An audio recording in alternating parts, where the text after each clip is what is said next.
recording. All right, well, let's dive into things.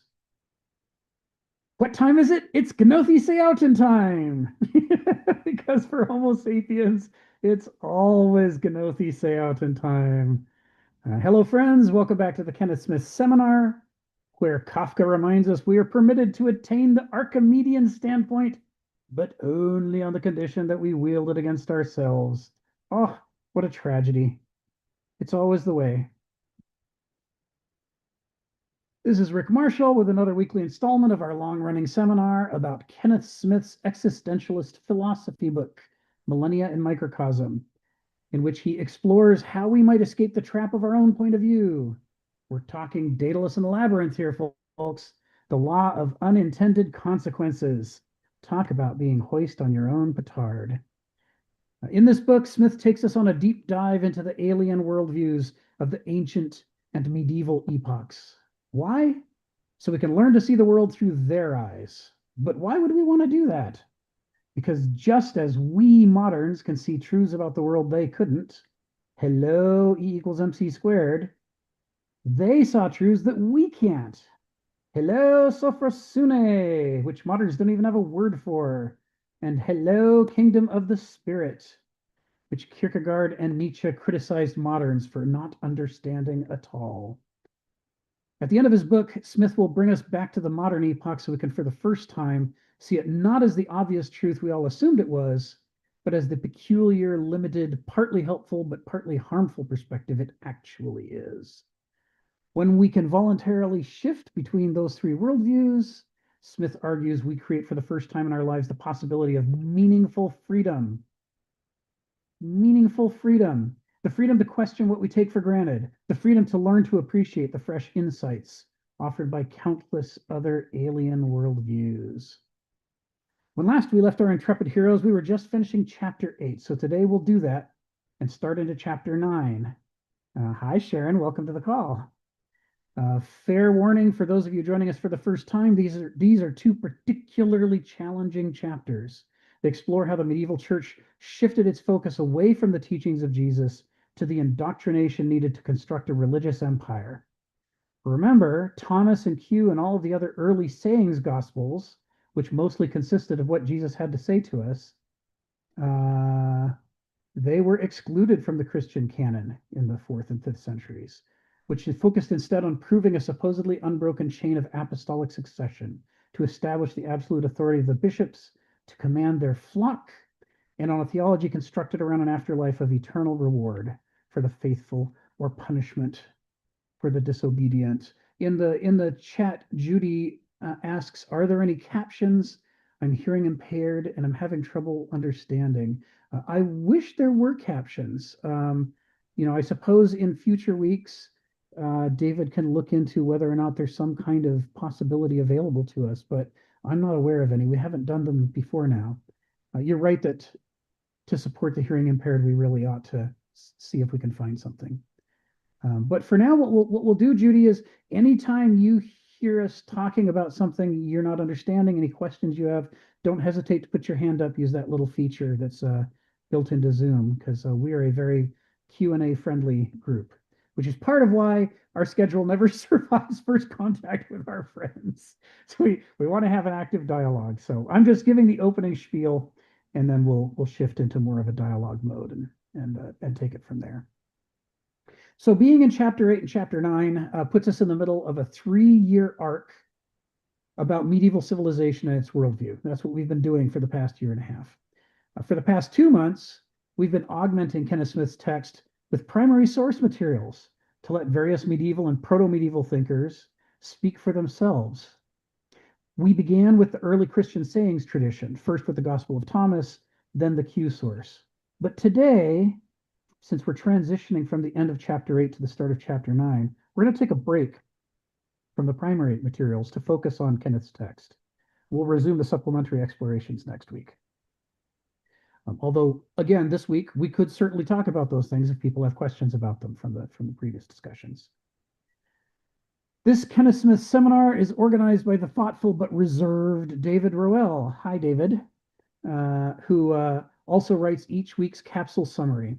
Looking ahead to what we were going to talk about this week, David wrote, Kenneth Smith argues that Christianized culture systematically deprives people of the very concepts needed to recognize how deeply it shapes and biases their thinking, producing both uncritical believers and reflexive anti-religious reactions as forms of ideological conditioning. Smith contends that true autonomous, critical, and value-literate individuals are extraordinarily rare because Christendom functions as a conformist political system that suppresses genuine reasoning about life's most important moral and existential questions. Now, one of the keys to understanding Kenneth Smith's writing, and those who are paraphrasing or quoting them, like David just did, is to understand the use of keywords. Kenneth Smith often doesn't mean what you think he means. He's using terms in ways that are philosophically loaded. He's frequently pointing to other philosophers and their bodies of work, and sometimes not just philosophers. He'll point to artists or musicians or I don't know, fiction writers, anybody who's got something to contribute to the conversation. And so you learn to look for these ignorance is bliss. You learn to look for these loaded terms. Christendom is a loaded term. When David's talking about how Christendom functions, he's not saying all Christians are this way. What he's saying is there is an institution in the modern world called Christendom, and this institution is one that the Christian philosopher Soren Kierkegaard critiqued at the end of his life in a series of articles that were titled "Attack on Christendom." And in doing this attack, he wasn't attacking Jesus or the concept of Christianity. He was attacking the way that his contemporaries were supposedly behaving in a Christian fashion, but which he, as a follower of Jesus and a student of religion, had concluded was actually very counter-Christian. It was sabotaging the beliefs and ideals of Christianity, its value system. So when you see the word Christendom show up in a place like this, it's a loaded term, and it's saying there's something more obvious. There's something less obvious going on beneath the surface. And we'll do this exercise repeatedly as we work our way through Kenneth Smith's text. We'll slow down, note places where he's using one of his keywords, or note where he's pointing to another philosopher or writer, and then we'll follow up and explore that a bit to figure out what he's actually talking about. So the seminar, which we've been running, it's not a show, it's not a debate, it's not an exercise in rigorous logic, and it's not an attempt to transmit any kind of dogmatic philosophical system. It is an existentialist philosophical book club. That's what we are. And I'm not an expert. I'm not in charge. I'm just one of the students. I've been doing this for a while, so I'm kind of moderating, kind of pushing the conversation along. But I'll also be the one slowing it down when people have questions and making sure we explore people's questions, comments, and concerns. Kenneth Smith is a full-time philosopher. He started out as a philosophy professor, so he writes in a dense, elusive style that frequently refers to other writers and artists to bring them and their writings into the conversation. So together, we're going to explore all of those tangents and all of those allusions, as well as the main text. And we're all expected to add our own experiences and perspectives into the mix as we sort of explore what he's talking about here. This isn't just a presentation that you are expected to take in. It's all I'm doing is stimulating the conversation around Kenneth Smith's book. So the result should be a rich, patient conversation that's not about scoring points or winning, but it's about engaging in philosophy together. So with that intro out of the way, let's dive into the text together. The first thing I'm going to do is paste into the chat, and feel free to paste things into the chat yourself. Stephen is sort of leading the way, and Judy as well, kind of showing how it works here. But there's the link to the text. Actually, that's the link to chapter 8. Let me put up the link to chapter 9, which we're also going to need here. I believe David shared that. Yes, here it is. Copy that and paste it in here. So we're going to start with the very last paragraph of chapter 8, paragraph 21. And it's just as is Kenneth's wont in the way that he writes this book, it's a summation of what we've been talking about for the last couple of months. And then we'll transition into chapter 9. So far so good. Why don't we get started with the opening of chapter 8 and see where that with the opening of paragraph 21 of chapter 8 and see where that takes us. I'm going to paste that in, and I'll just read it out to us, and then we can talk about it. Orthodoxies change over centuries. One Machiavellian party defeats another in the secret chambers of Mother Church, and even papal infallibility takes on another protean shape. Enough time in history and an altogether different species of Christianity arises to reconceive the will of God. And yet more time and quite exotic para-Christian or even barbarized faiths displace the earlier forms. The same disciplinary and exhortatory apparatus that once enforced rigid dogma may be turned to more humanitarian or more repressive or more liberal or more reactionary purposes. The same intimidative apparatus of hellfire and damnation serves any and all sects who care to avail themselves of it. Now, for those of you who weren't here for the past several months, this is summarizing kind of what we've been talking about, what Kenneth Smith was exploring in this chapter, which is the idea that the realm of the spirit, the kingdom of the spirit, the things that that Jesus talked about and that the early Christians tried to launch us into discussing and exploring together, they depend upon a focus on more than just coercion, a focus on developing our own character, a focus on really searchingly engaging with questions of morality and ethics and truth. And it's not, as he argues in chapter 8, it's not easy to do that if someone is standing over you trying to coerce you to produce the answer that will please them. If someone has an orthodoxy that they insist is the only true answer, and they have their standing armies and they have their inquisitions and they have their help, their stakes and fire to burn you at if you don't give the answer that they want, this is a perverse incentive. It distorts your ability to honestly explore right and wrong and truth. This is what Kenneth Smith is talking about over the course of this. It acts as a um, a rotten apple in the barrel of spirituality to have those sorts of perverse incentives. And he talks about the way that the problem is twofold. First of all, as we saw in the sayings gospels, many of the early sayings of Jesus talk about the fact that the truth, how to be a good person, is don't bring reason to a sword fight. Yes, well, that's the issue, right? You're trying to think things through, and someone's pulling a sword on you. It's a little hard to concentrate on the things that you're trying to focus on when someone's swinging that thing around. So you can see in some of Jesus's early sayings, he's talking about the fact that not everybody's going to get it. He's presenting some difficult truths about seeing the value of other people as being equal to one's own, as the necessity of doing the difficult thing, of being the willingness to do personal sacrifice for the sake of the greater good. He says these things don't come easily. Some people can't understand them. Some people don't have eyes to see and ears to hear. Some whole towns have cultures that as you travel throughout Judea and Samaria and Galilee, preaching the word, you're going to find that some whole towns have a culture in them that's not receptive to these ideas.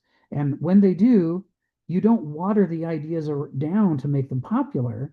You just shake the dust of that town off your sandals and move on to the next one. These sayings from Jesus are as close as we can come to being sure as being things he actually said, because they're all over the place. Lots of different strands of early Christianity quote these lines. So that means that the religion that Jesus is promulgating initially is not a religion that everybody's going to be able to understand. And Jesus is fine with that. You're going to go find out who can understand it. You're going to reach out to them, and you're going to try to create a community out of like-minded people who try to do some good in the world. But as Kenneth points out in chapter 8, the problem is wanting to become a religious empire. One of the main threads of early Christianity decided that it did want to water down Jesus's message. It did want to focus on how can I change this to make it more appealing to people who can't imagine a world outside of their own appetites and feelings, on the one hand. And on the other hand, how can I water down this message to make it more appealing to people for whom everything is transactional, like an exchange of goods or money in a marketplace? How can I say, if you do what I say, then you'll get this much in value in return? And that these two audiences were people that Jesus had excluded. They were people that Jesus took care of, for sure. But they're people that Jesus didn't try to preach clearly to. He understood not everybody was going to get it. And if you're trapped in one of those two worldviews, you're not going to be receptive to the more complex message of self-sacrifice and the greater good. You won't understand it. You don't have a place for it. But the problem is, if the ancient Greeks and the Galileans believe that that made up the majority of humanity. So if you're trying to create a religious empire, you don't want to exclude the majority of humanity. You want to somehow appeal to them. This is what Kenneth argues in the earlier parts of chapter 8. And so that branch of Christianity decided to start changing the message, and to change the message to be something that somebody who's entirely emotional and desire driven could understand on the one hand, and somebody who's entirely transactional could understand on the other hand. And so thus the ideas of heaven and hell were brought forward. Do what I say, believe what I say, and you get to have eternal reward. Don't do what I say, don't believe what I say, and you'll be eternally punished. These operate on the appetite of feeling level and on the transactional level. And they're not to be found anywhere in Jesus's early writings, or the early writings about what Jesus said. They get added later over time. So Kenneth says these are distortions that were introduced in order to advance the cause of creating a religious empire over the cause of spreading Jesus's message. He says it's a kind of distortion. It's a distortion in the message so that we're missing out on what the signal was coming from Jesus. But on the other hand, it's also a distortion that strikes right to the heart of what it means to be a spiritual person. Because spirituality, as conceived in the ancient world, which is the cradle for the medieval world, that the medieval world is rising up out of and against, it conceives of spirit as an infinitizing realm, a realm in which loaves and fishes are not necessarily restricted by the number you happen to have in the basket. Now, the gifts of the spirit, as Kenneth says early in this chapter, the gifts of the flesh, the gifts of the field, once you've eaten the fish, it's gone. Once you've broken the bread, it's gone. But the gift of the spirit, if you share love, it's not gone. It multiplies. Now, the loved person can love too. The number of people who are spreading the gifts increases. It's not diminished by sharing. And that this was one of the core insights of the early Christian writers and teachers. So to take that infinitizing, generous cosmos of plenty framework of spirit and then invert it and turn the soul into some kind of invisible body that can be tortured or rewarded. And it says, do this or you will, the realm of the spirit will be converted into a realm of matter in which you will suffer there just like you suffered here, except more so. To do that really distorts the fundamental concept of what the realm of spirit is supposed to be. It isn't just we're missing out on some details of Jesus's message, but the entire premise of the Christian Revolution is sabotaged once we turn the afterlife into a simple reward or punishment game. And so this is what he's alluding to at the end here. He's saying the problem is, aside from the fact that this distorts what Jesus said, aside from the fact that this distorts the very concept of the Spirit, his argument here is once you put in place these kind of powerful, frightening, attracting concepts of heaven and hell, there's no guarantee that they're only going to be used to advance whatever your particular dogma is. You might do it with the best of intentions, thinking I can use these to scare people into listening to Jesus. But once you've got that established in a population, now that they have those fears, somebody else can take over your institution, your church, and they can make the teaching be something entirely different, but use the same heaven and hell, the cross or the sword, the carrot or the stick, to convince people to believe their ideas. It's like the nuclear arms race. We've unleashed a distortion, a powerful distortion that's capable of terrifying people into obedience, but there's no guarantee it's going to be used to obey the word of God. It could be used for anything. And as he argues, in these opening sentences of paragraph 21, ultimately it is used for anything. As popes change their proclamations, as the core catechism of the church changes over time, as the immediate political, religious, economic goals change from century to century, basically completely alien perspectives are being used to drive people into, out of the belief system they had before and into the new belief system using the same carrot and stick methodology. It's dangerous. It's a perversion, says Kenneth here, to introduce the carrot and the stick in this fashion. You're not going to get genuine spirituality. You're not going to get people authentically exploring within themselves what are their own limits and liabilities. How can they become an empty vessel and dilate themselves to the realm of the spirit? All that's going to be warped if they're afraid for their own future. Fear drives people away from the truth, not towards it, even if you get compliance at first. So let's I don't see any questions yet, so let's continue with paragraph 21, see if we can take it towards the end. Sentences 5 through 7. All such thinking in terms of extrinsic purpose. Oh, I'm going to pause because here's Ari and he just joined us and he missed the opening. So come off mute and tell us what's on your mind. Oh, I just wanted to make the quick caveat that I'm sure everyone, including Kenneth, would agree with the more nuanced position that it's not that fear is bad, it's that fear in the wrong amount at the wrong time is bad. Because fear is again a very useful tool guiding us to what's healthy and unhealthy, and not being afraid of the fire, or people who have problems where they can't feel pain, they usually have very bad lives Yes. because they hurt themselves and they can't learn. So again, pain is a teacher in its appropriate place, harnessed, but not in control. It's a good servant, but a bad master. That's all I think he would agree with. So when it's a master is what he's talking about. So that's all. Yes. That's exactly right. Thank you, Ari. Yeah, the background for all this is Aristotle's concept of sophrosyne. And that's the concept that a healthy species is drawn to the things that it should be drawn to be able to weave itself into the larger ecosystem in a sustainable way, right? The predators, on the plains of Africa are not trying to kill as many prey animals as they can, as fast as they can to optimize their quarterly return on investment. That's not what they're drawn to. That wouldn't be sophrosyne if they wanted it. Sophrosyne is they want to feed themselves and then they're done. And and that the way that they go about their predation tends to focus on the sick and the elderly and the weak, and it leaves behind the healthy and the strong, and the herd gets stronger over time because of the presence of the lion. And that this kind of mix of desire and fear and other emotions, it weaves them into a healthier whole. And that's when fear is good, is when it's moving you in the direction of sophrosyne.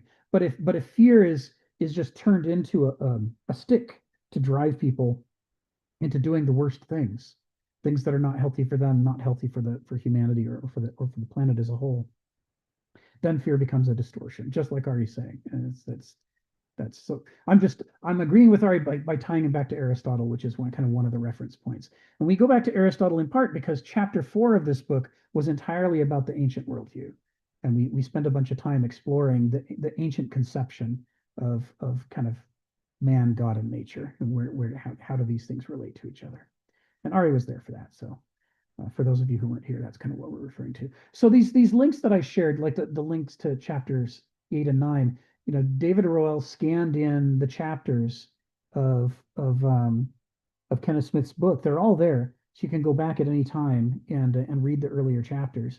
And our recommendation is that you don't read them the way that you read normal books. This is philosophy. It should be read like poetry. Slow down and look at the references. Ask questions about why does he use this strange word here? Like if he uses the word idiot, if that was standard American English, which he does, if that was standard American English, he would just be name calling, right? He'd be calling someone a dummy.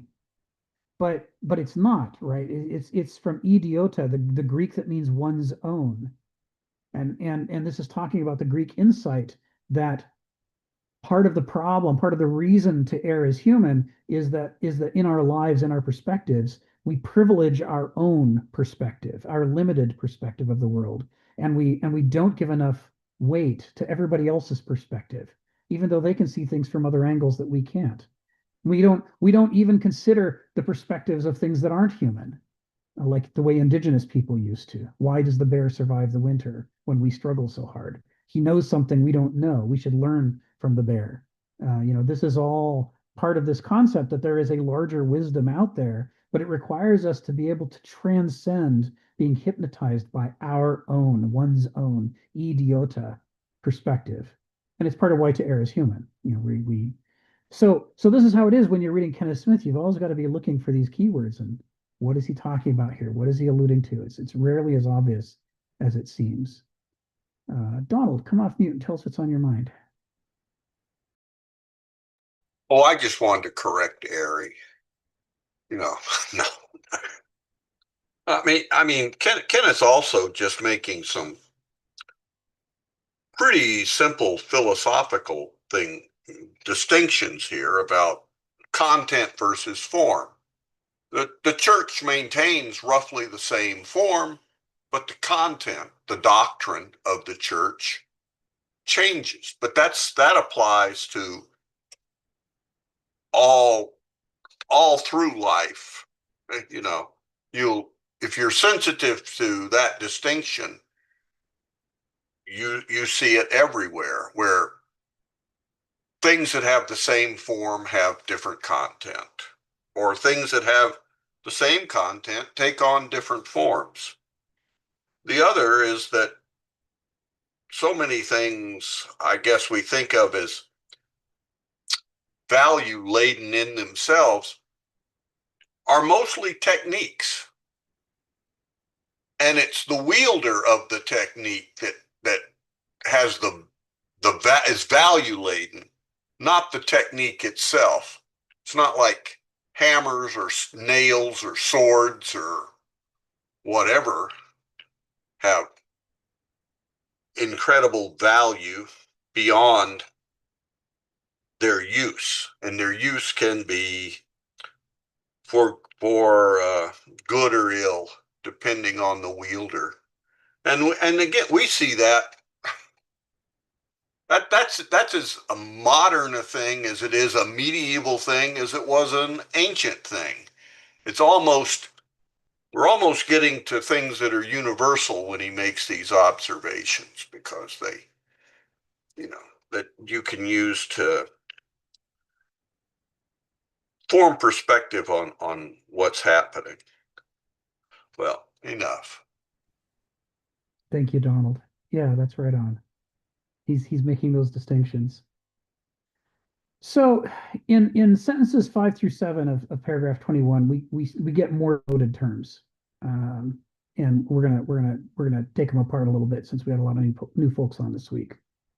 He starts out all such thinking, like we were talking about earlier, in terms of extrinsic purposes, corrupts philosophical and rational intelligence.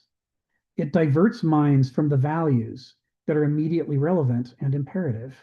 So this is partially what Donald's talking about. The moment we start thinking about how can we compel people to do what we want, we've left behind the realm of, how can we reveal, how can we make wisdom, visible to people? How can we explain things that might be true, but might go against common sense?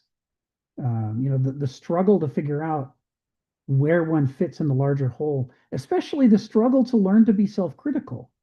How did I open my spiel today when I was doing my little thing? I said, Kafka reminds us we are permitted to attain the Archimedean standpoint only on the condition that we wield it against ourselves. And I'll just drop that in here as a little reminder. If you're learning philosophical techniques like rhetoric so that you could beat the other guy in an argument, you're not a philosopher. You're an anti-philosopher. You're doing what everybody else does. You're just trying to win. And as long as you're focused on winning, you're not going to be able to question yourself. Gnothi Seauton, which was inscribed on the entryway to the oracle at Delphi, Gnothi Seauton means know thyself. And it means, and it can be interpreted to mean search yourself in a way you never have before. Ask questions you've never asked of yourself before. Learn to dilate your mind. Don't constrict it down into always being so sure of yourself, because to err is human. If you're erring, but you're sure that you're right, then it means that you're gonna close off all the opportunities to learn better, because you've just decided in advance you don't make mistakes. You've decided in advance you're like a god. You're infallible, which is a terrible thing for a human being to think. So, the Greeks basically, by sticking Gnothi Seauton on the entryway to the oracle of Delphi, they said, I know you want to hear prophecies of the future or what you should do from the oracle, but you shouldn't even bother entering here if you haven't searched yourself. You certainly won't understand anything the oracle has to say, because the oracle is going to be speaking in in wisdom terms, and that's going to be impenetrable to somebody who's still thinking zero-sum games. How do I win? How do I beat the other guy? So Kafka reminds us the Archimedean standpoint. For those who haven't heard this before, let's break it down quickly because it's relevant to what Donald said, and it's relevant to what Kenneth's talking about here. Archimedes, early philosopher scientist, he's writing in Hellenistic times. He's famous for inventing simple machines and the screw pump and a number of other things. And he was, anybody who remembers their very first science classes in elementary school, you probably did this a chapter on simple machines.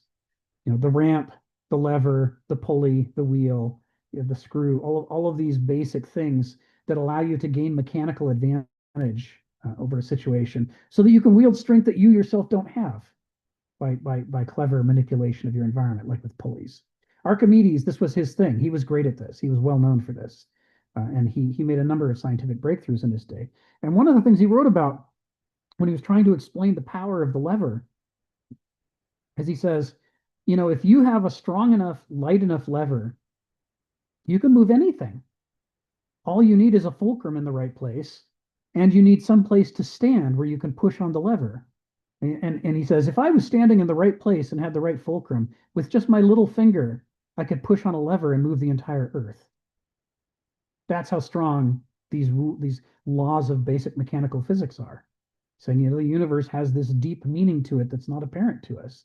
That concept of an Archimedean standpoint then becomes the question, where do I have to stand in order to move this thing? And what Kafka's saying is the hardest thing to move is yourself, because we're so sure of ourselves. We're idiots, right? One's own perspective, we think it's sacred. We think, of course, we're right. It's all the other guys who are wrong. And we call them idiots, which is ironic because we're all idiots. So Kafka's saying the ultimate Archimedean standpoint, the one that really matters, that you should be struggling to attain, is the place where you can stand and get leverage on your own presuppositions, your own dogmas, your own ideologies, because of all the problems you face in the world that other people bring to you, none of those is as important as the problems you bring to yourself. Because other people can only inflict their problems on you when you interact with them, but you're always interacting with yourself. Everywhere you go, you carry your problems with you. So if you can hack those problems and break open those traps and get out of them, you've made a much bigger difference in your life than anything you can do involving other people and their problems. This is kind of the core of philosophy. It's why Genothi's Alton is at the entry point. So this is why Kafka reminds us the whole point of this, the whole point of attaining the Archimedean standpoint, the whole point of philosophy is to wield it against ourselves and to get out of the trap of our mind and our perspectives. And that's what Kenneth's whole book is about. Millennia Microcosm is looking at 3 epochs of history so that we can learn to stand outside of the modern worldview when we want to. So we can learn to voluntarily enter it and exit it and start to see things from multiple angles. And that's when we discover the beginnings of wisdom, which is that there is no one true correct perspective, not for human beings.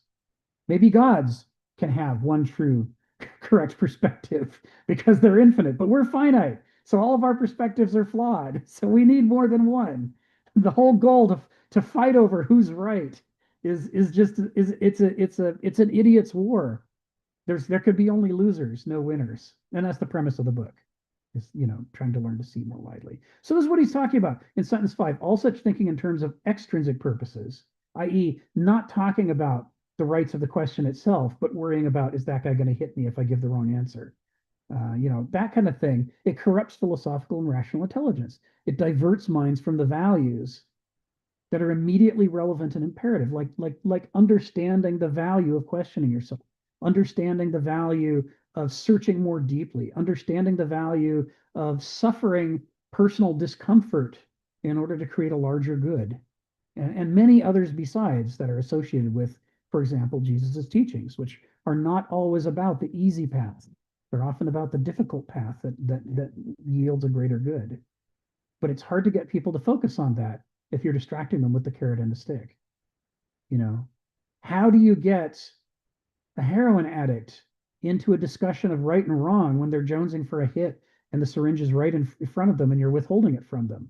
and saying, I'll only give you this if, when people are addicts, and we all are to something, even if it's just confidence, you can't be dangling the thing we're addicted to or threatening it and expect that our behavior is going to be sound and wise and healthy. Joe, come off mute and tell us what's on your mind. Yeah, I have a somewhat basic example actually that's maybe helpful when because I think that the intrinsic and extrinsic point is really, really important in general. I mean, I think a lot of people look externally first for a lot of things, and then obviously that undermines anything you can do for yourself internally. So, but even in something like as simple as business, where you'll do an analysis of, kind of extrinsically what other people are doing, and you'll look at, their operations and things like that, and how they're a threat to you. And then if you look at them as a threat, then you're thinking about how to win. So you're moving away from the actual looking at internally, and internally is how you create value. And when you create value, you're actually providing a service to people. So that's in service to something, in service to the community, as opposed to looking at just these externals, everything outside of you, as as something that is a threat. Now, I'm not saying that you don't understand the landscape of when you're operating, but at the same time, what it does show is it shows you how it goes from the idea to winning, from away from the idea of value creation. And value creation is about you providing and getting better, versus this idea of looking extrinsically and just figuring out how you can navigate and win. So what it does is a philosophical approach. It takes you away from the very thing that you're supposed to be improving, which is yourself. And so that's the whole idea, is to know yourself, not necessarily worry about what everybody else is doing. So it's an interesting kind of, I think, a lot of times we look extrinsically first. And I think the institutions, as Donald was pointing out, when you start to look at them, it starts to become goes from content to form, from form to content.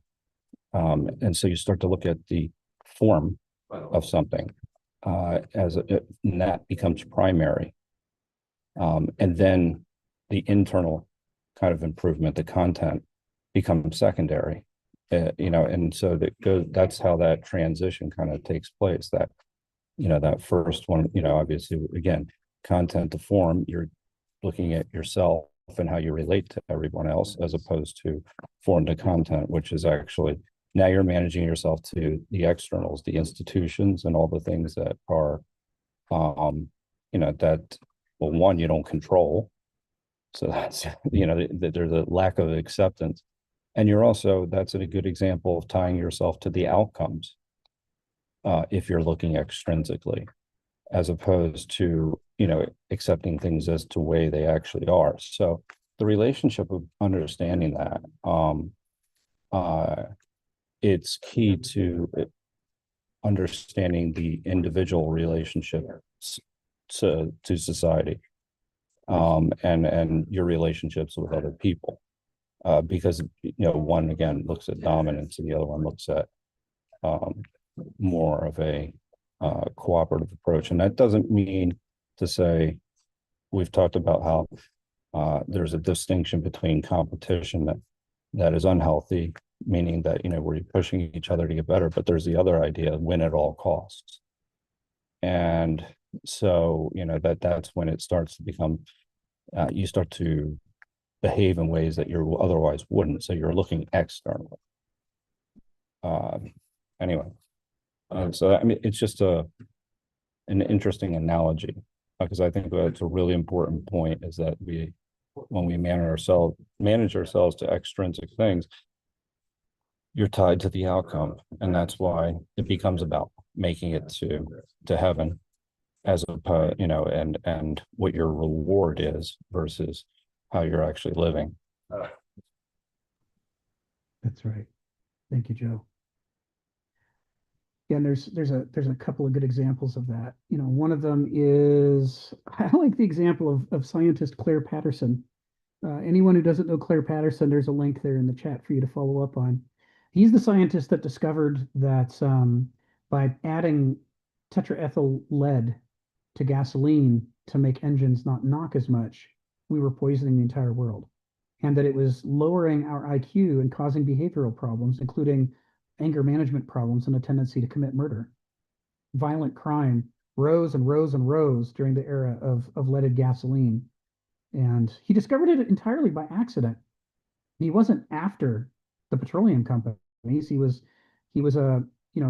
doing testing, and he kept finding his testing contaminated by lead. And so he built the world's first clean room, in which he absolutely excluded external factors and in order to measure the atmosphere and so on without contamination by lead. But that led him to the search for where was the lead coming from, and when did it start? And he eventually figured out it was from the additives to gasoline, and that it was hurting us.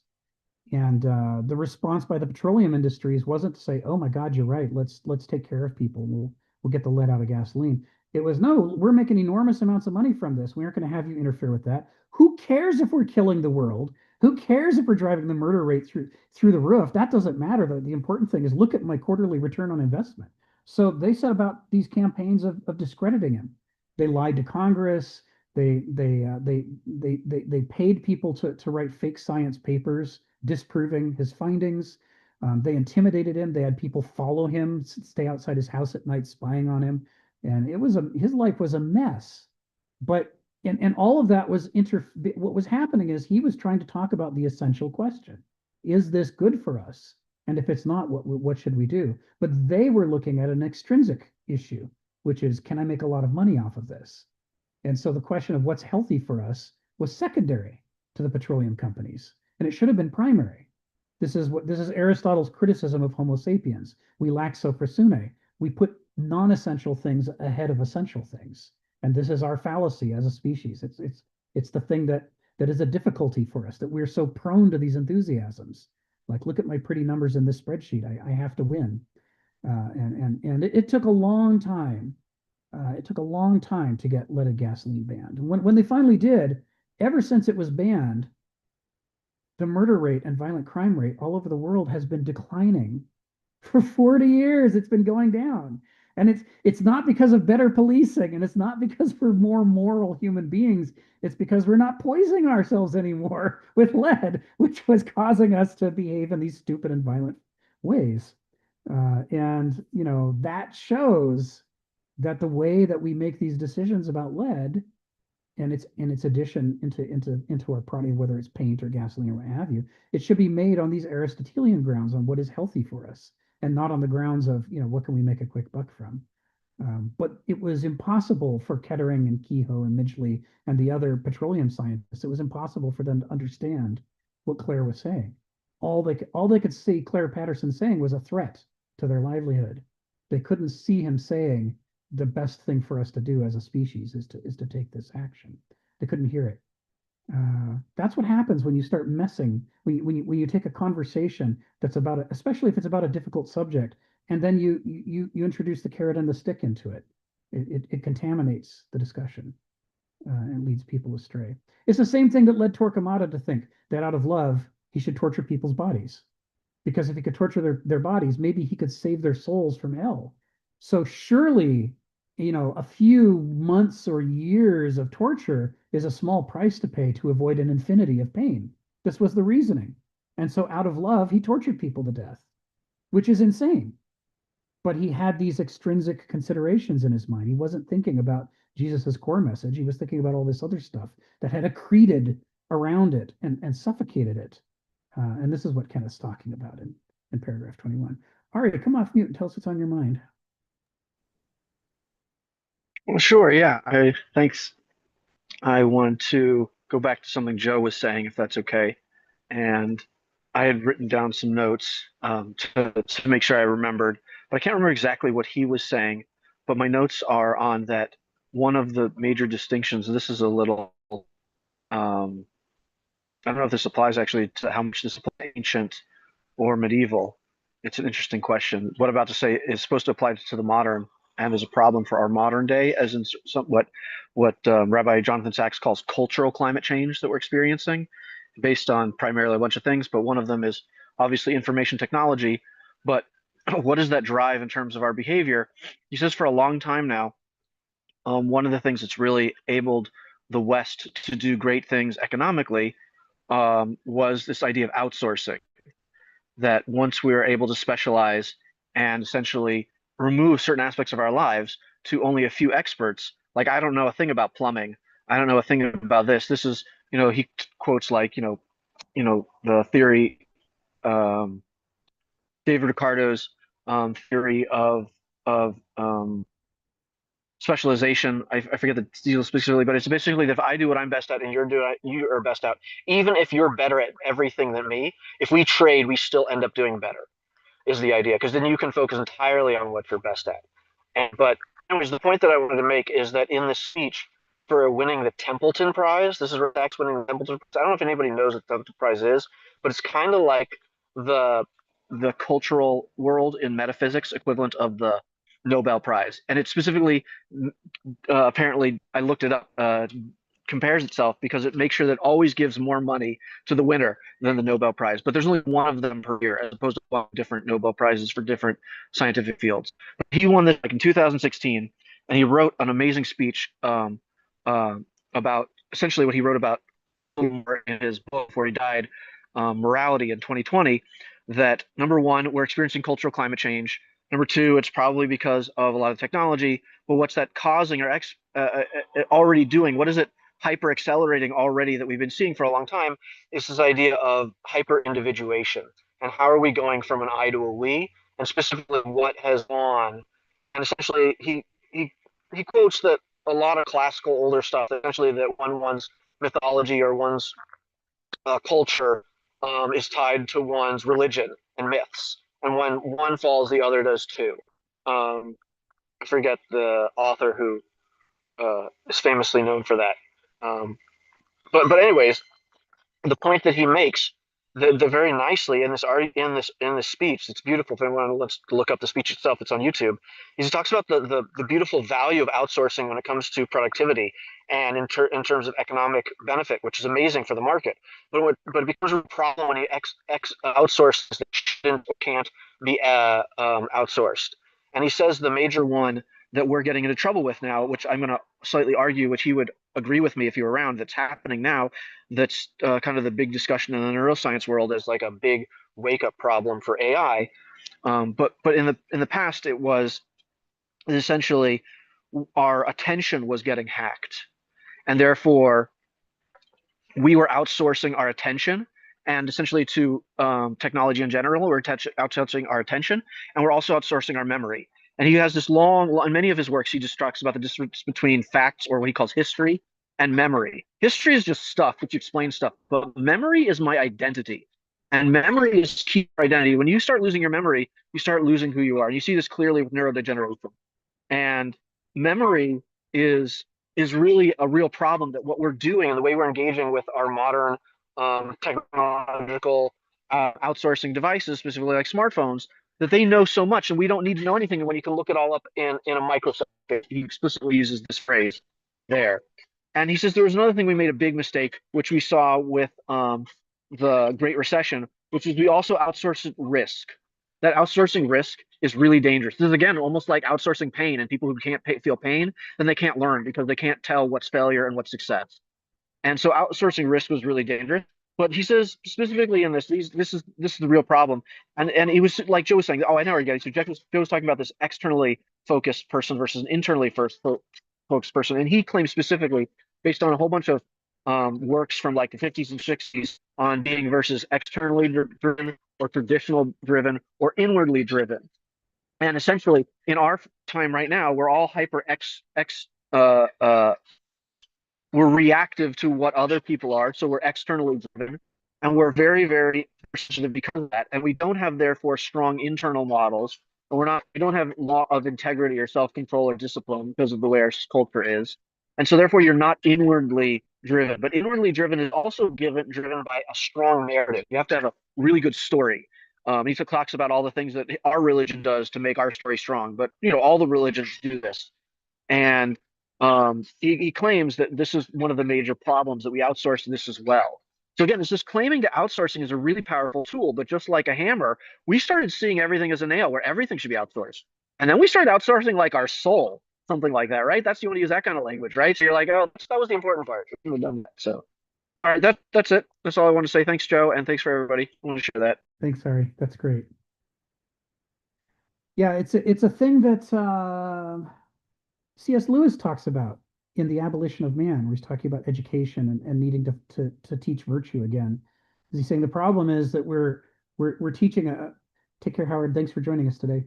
That we're sort of, our approaches to education too often are teaching people to kind of have this such a focus on extrinsics and externals that when confronted with difficult challenges, you get people who don't know what to do. They've never actually developed their inner character. That education never focused on that.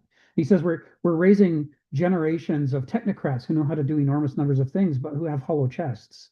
They don't have the internal tools necessary to deal with difficult questions about right and wrong, about ethics and about health and so on. I read that when I was quite young. It was very influential on me.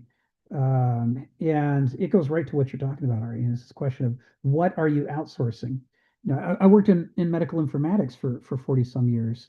And one of the things that we noticed in the Department of Veterans Affairs and Indian Health Service when we did medical informatics is that if we created a division of labor and said, we're going to have one group of people who will write all the software, but they don't have to support their software, we'll hire a different group of people to do all the support.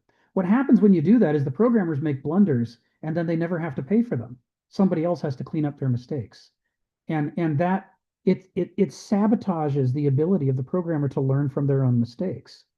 Whereas if you change that relationship and say everybody has to support their own software, yeah, we'll have additional support people just to help manage the number of sites, but all problems ultimately come back to the programmer who wrote the code. When you do that, it means that people can finally find out what the consequences of their choices are. And it causes them to rethink their strategies and become better programmers. So outsourcing the consequences of one's actions to somebody else is extraordinarily dangerous. At a moral level, it sabotages your ability to discover the difference between right and wrong, because you're not discovering what the consequences are of the choices you made. And this goes to the heart of existentialism, right? I mean, one of the ways we find out what's right and wrong is not by recipe, but by empirically investigating. We try something, we see what happened, and if it wasn't a good thing, then we sort of learn. And we want to be our own whipping boy. We don't want somebody else to be our whipping boy. That's to go with what Stephen's talking about. That's the whole point. Alan, come off mute and tell us what's on your mind. Yeah, I don't usually see it as outsourcing. I think what we've done is you look back in time, and what happened 10,000-12,000 years ago is we domesticated crops, and we domesticated animals, and then as we got into larger groups, we domesticated ourselves. Right? So we created institutions which had all these rules, which I don't know if that's outsourcing, but I think it's domestication. I think we domesticated family units, and right, economics, religion. I couldn't agree more. I love that language. I couldn't agree more. Yeah. For me, they just say the same thing, looking at two different. Yeah. I don't know if that's you or me breaking up. I'm in a Faraday cage right now, so my work doesn't like us using our personal phone. So we have a Faraday cage in the building. I'm domesticated. Yes, yes. So yeah. I mean, that's just what I wanted to say, right? It's a different. Yeah. I don't see it as outsourcing. I see it as domestication. But yeah. Thank you for that, Alan. That's a great perspective. And this is kind of what we do on these calls, right? We're looking for multiple angles on the same problem and multiple ways of thinking about it. And that's a great addition. So let's pick up and continue where we left off. So we did sentence 5. Let's go on to sentence 6 in paragraph 21. And of course he's talking about thinking in terms of extrinsic purposes, lowers argument to the level of rhetoric for the many, the douloi and banausoi, who care nothing for intrinsic values and principles. So I'm just going to pick that sentence out. This is one for people who haven't been on the call before. We got to spend some time on this one. This has a bunch of loaded terminology. What he's talking about here, in part, what he's talking about here is the fact that it's hard for moderns to understand what Christianity is because Christianity did not arise as a reaction against the modern world. It arose as a reaction against the ancient world, the classical world. And the people who were active in the early days of Christianity had been marinating for centuries in the value system, the epistemology, the worldview of the ancient world. And they took all that stuff for granted. They knew all of that stuff. That was their frame of reference. And they knew that that was the frame of reference of their audience, the people they were talking to. Whereas we as moderns, most of us have no earthly idea what the ancient worldview was. We assume it was something inferior to ourselves. Because of course, to be modern is to flatter yourselves that everybody else is obsolete and you're the only one that's up to date. That's what modern means. We're the up to date ones, and everybody else sucks. And there's this flattery, self-flattery, and insulting of others that's built right into our self-identity that we don't think about. We take it for granted because we're steeped in it all the time. So we assumed that it would be easy for us to read these early Christian works and know what they were talking about. But of course, it's almost impossible for us to know what they're talking about. I mean, we can project, like a Rorschach test, we can project things onto it, and we can convince ourselves that that projection is truth, right? Yeah, like Stephen says, there's a vanity that's essential to the modern worldview. We can project those in and convince ourselves, well, Jesus must have meant this, but we don't really know unless we study the ancient worldview because it's the ancient worldview he was responding to. And so a big part of that has to do with this concept of what is human nature and what kinds of people are there. And the ancient worldview is a million miles away from the modern worldview on this. The modern worldview, when it comes to are we the same or are we the different, has two answers, yes and no, which are not very helpful. On the one hand, we say we're all equal and we're all the same. And, we're just a big brotherhood of man and everybody's the same as everybody else. And this is why we constantly keep being surprised by people like Hitler and Pol Pot when they do the things that they do. And then we sit there and we think, well, what should I do? I should talk to him like he's me. And I should try to reason with him the way I would reason with myself. And then we're shocked that it doesn't work because he's a different kind of person than we are. And we don't really believe there are different kinds of people than us. But that's on the one hand. On the other hand, we also believe everybody's unique and no two people are the same. And since everybody's unique and no two people are the same, we have nothing really in common. And we flip-flop between we're all the same and we're all the different, depending on what conversation we're having and what rhetorical points we're trying to score in the argument. It is a particularly unhelpful way of looking at the world, but it's what we've got to work with. And we have it because it's necessary. It is necessary to the theoretical framework for democracy. It's necessary to the theoretical framework for a free market for capitalism. It's necessary as part of the conceptual framework for a jury by peers. We have all kinds of things like the reasonable man theory that depend on the idea that there is such a thing as pretty much a reasonable man is most people are reasonable, blah, blah, blah, blah, blah. The ancients didn't believe any of these things. And so when people like Jesus or Paul or Mark are writing, they're not writing from our perspective, they're writing from that ancient perspective. And the ancient perspective is that there is a diversity in humanity. On the one hand, we're all pretty snowflakes, but also we do have some things in common. And that if you observe us closely, we tend to fall into three characterological species.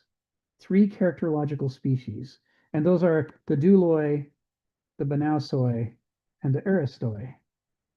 And that these three characterological species derive from the two basal metabolic functions of the human mind that have evolved in us. And one basal metabolic function, which the douloi have in spades, and which all of us start out with, we're all born this way, is to be immediately plugged into the stream of experience, 100% committed to what we're feeling right now.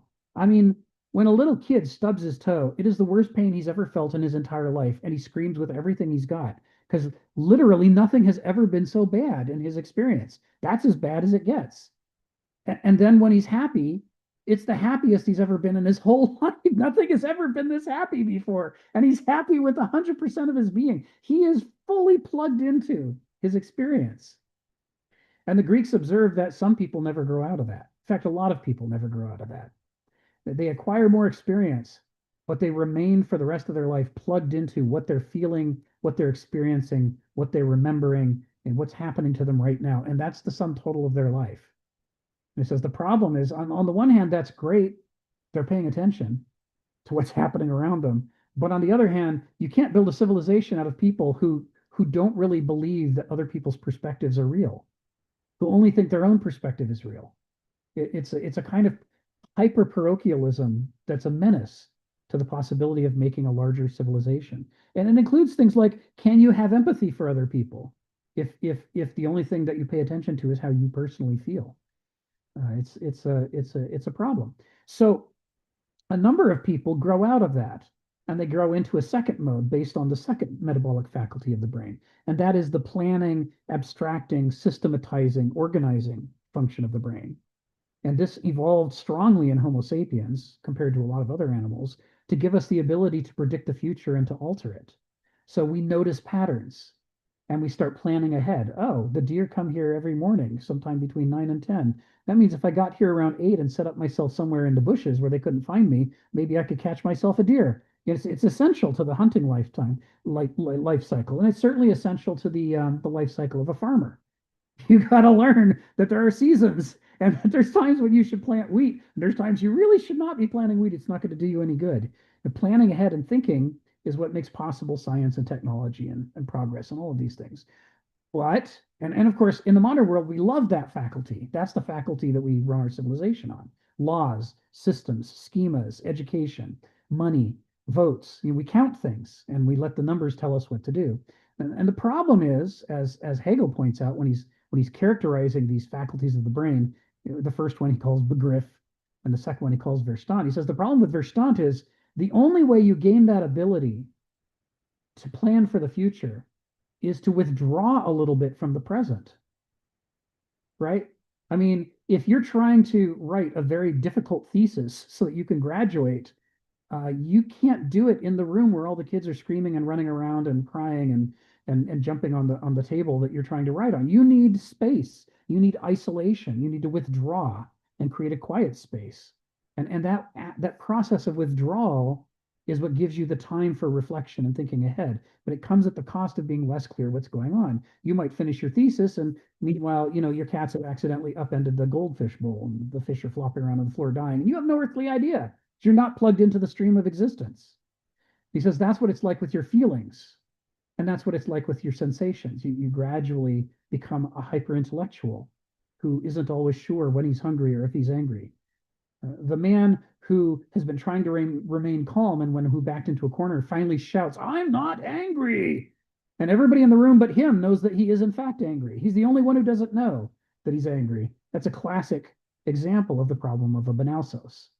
They don't really know what's happening right now, but they're very, very good at their plans and their schemes. They've mastered social climbing. They learn mathematics and logic and physics. They get really good at all these systems and they use them to succeed in life, but it comes at the cost of making blunders like thinking that the Jewish population of Germany are just some element to be removed, to move from one place to another, to replace human beings with numbers and put them on cards, and thinking that disposing of the cards is how you should dispose of a human being. This is a banausic thing to do.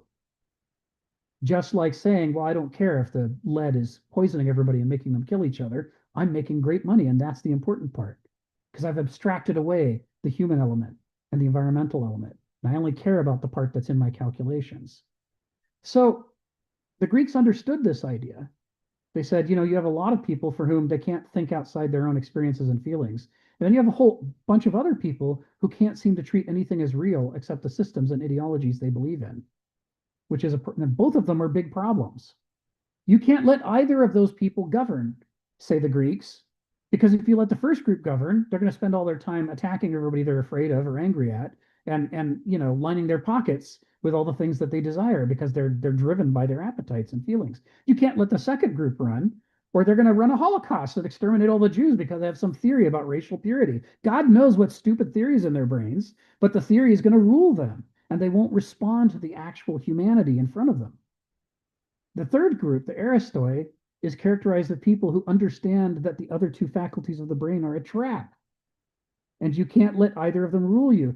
What the definition of an Aristos is that an Aristos knows that human beings are addicts, and he deprives himself the pleasure of either being immersed in gnosis or immersed in noesis. He won't let himself be a doulos or a benausos. He forces himself to think beyond his appetites. He forces himself to think beyond his ideologies. He doesn't like it. He wants those things just like everybody else does, but he makes himself, right? He deprives himself on purpose. He uses the Archimedean standpoint to lever himself out of his addictions and go through the difficult process of trying to figure out what might the actual healthy thing be to do, and not just what I want and not just what my ideologies want. And Jesus knows this stuff. Paul knows this stuff. They grew up on this stuff. This is what everybody's talking about. This is how everybody talks about each other all the time. So every time that you get a parable of Jesus, every time you get a saying, every time you get a pronouncement, every time there's an action taking place, it's all being done in this context. And in this Greek context, I'm going to call on Alan in just a second. I'm not ignoring you. I'm just kind of finishing this current line of thought. When Kenneth talks in this sentence about lowering argument to the level of rhetoric for the many are the douloi and the benausoi, the two cyclopean strategies for life, in which you cover up one eye and only use the other one.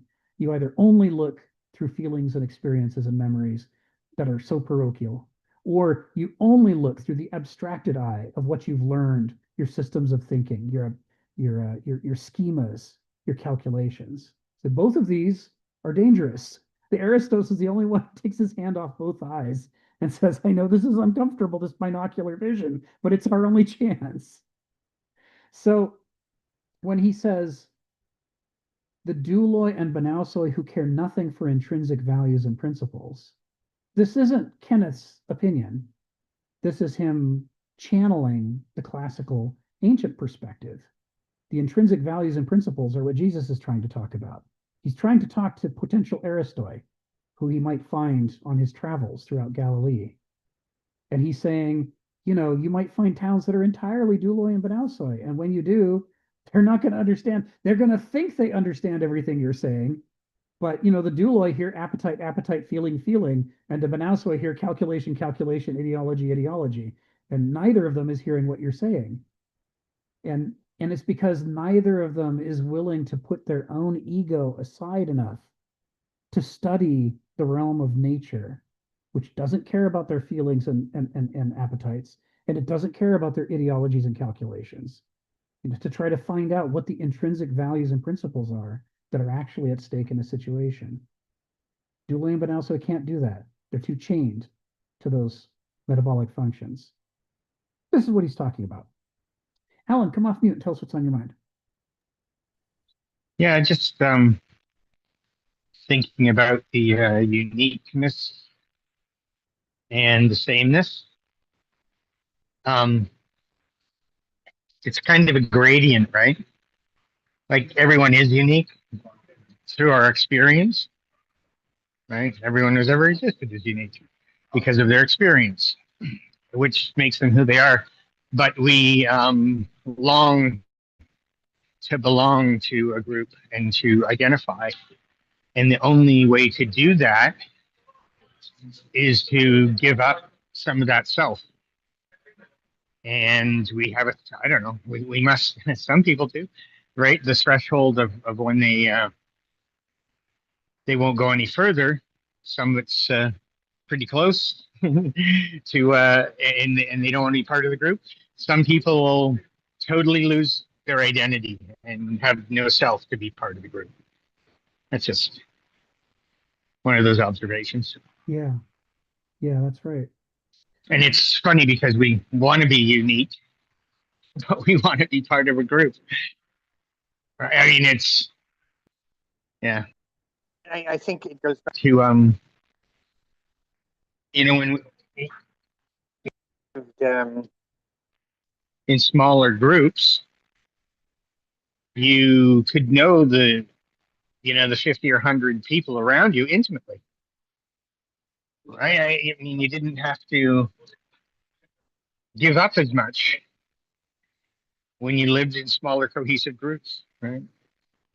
But to create cohesion, you got to give up part of yourself now because of just the way these groups we have are.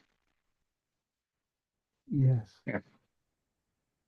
Yes, exactly. It's a challenge. I mean, if you only know 50 to 100 people over the course of a lifetime, it's possible to get to know them all, like personally get to know them all. And because you now have a personal investment of time and feelings in the experience of interacting with them, those people take on a certain kind of reality to you.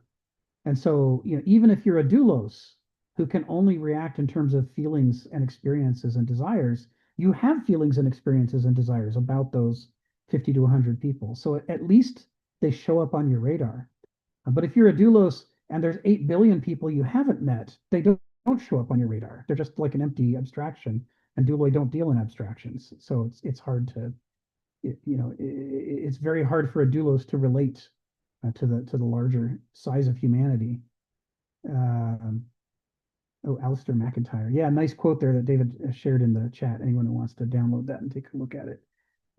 Alistair McIntyre, his After Virtue is one of Kenneth Smith's books that he's interested that Kenneth has read and recommends. So let's continue on with paragraph 21. See if we can wrap up chapter 8 here. So yeah, he's saying the problem with thinking in terms of extrinsic purposes is it lowers the argument down to what could a doulos or benausos understand? And the problem is at that point, you've taken the multidimensional realm of virtues and values, of principles, and you've lowered it into the flat land of appetites on the one hand and ideologies on the other. And ideologies and appetites just simply can't coherently represent the kind of depth of complexity that's required to understand issues of values and principles. It's a distortion far worse than flattening the spherical map of the Earth onto a flat map, and you end up with the Mercator projection where Greenland looks bigger than half the other continents, and it's just a little island. But you wouldn't know that from the Mercator projection. That's the distortion that happens when you try to turn a sphere into a flat thing. But the distortion of trying to represent values and principles to people who only think either on the one hand in terms of their parochial values and parochial feelings and appetites and experiences, or on the other hand in terms of people's weird abstract calculations about how the world is supposed to work. In both cases, the distortion is far worse. It's like tearing something that has 1,000 dimensions down to something that only has one. It's like trying to represent all the different forms of intelligence as IQ, a simple integer, which can't be done. Can't be done. You lose almost all. This is what Donald and I and other people who work in computer science would call a lossy operation. By the time you finish reducing it down to an integer, you can't turn around and recreate the original thing from that integer. That's what it means to be lossy. You've given up too much in your abstraction. And computer science teaches this. When you're creating databases and data structures, you have to think about how can I do this in such a way that I don't lose the most important parts of what I'm trying to talk about. I have to be able to recreate them from the way I represent them. And a flatland, as is written about in the book Flatland, simply can't recreate a sphere. It's just not possible. It doesn't have the third dimension. There's no way to do it. The best it could do is vaguely gesture in complicated and awkward ways that just sort of suggest that we're missing something and it's that way, except it can't actually point up. So, it's like, how do you refer to up when you can't point up? I'll call him Stephen in just a second. So that was the setup for continuing into the next sentence. He goes, and thereby it, thinking in terms of extrinsic purposes, deceives corrupted minds into supposing themselves righteous, just as it gulls the self-stupefied into thinking they have understood something when it has merely been transformed into their own deformed idiomatic terms. And this is his way of saying, in a more complete way, what I was gesturing at earlier in this conversation when I said, it's like a Rorschach test. I mean, anybody can look at reality and project onto it our fears and desires and ideologies and think that that means we understand what we're seeing. But when we do that, what we're failing to understand is that we don't have the understanding of the situation, nor even a complete understanding of the situation. What we have is we've manufactured our own understanding that pleases us and that talks about reality in terms that we can understand. And the parts of reality that are important might be in terms of things that we don't understand. We would have to change ourselves and dilate our character to broaden our minds to take in things that we never thought were important, but they're actually more important than the things we value. That might be what's required for us to comprehend the situation. But you know, if you're a doulos or banausos, you're unwilling to do that because you're addicted to the faculty of the brain that you give all your allegiance to, and you demonize the other side and don't want anything to do with it. Stephen, come off mute. Tell us what's on your mind. Well, the prejudice, and when it comes to a lot of basic things, it's sort of true, is the only thing that's under contention with other people or with another are the externals. You know, if you're in a few hungry men in the valley and there's only one loaf of bread, that's the extrinsic question, isn't it? You know, who gets a loaf of bread? But there's a tendency to take the intrinsic for granted. I own myself. There's nothing under contention there. There are no dramas. I own myself.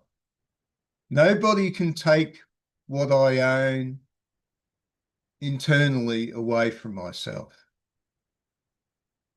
The only thing I have to worry about is the externals. But the whole, this whole teaching here, if you want to become an Aristos, so to speak, if you want to become an Aristos, which is probably not a good idea, actually.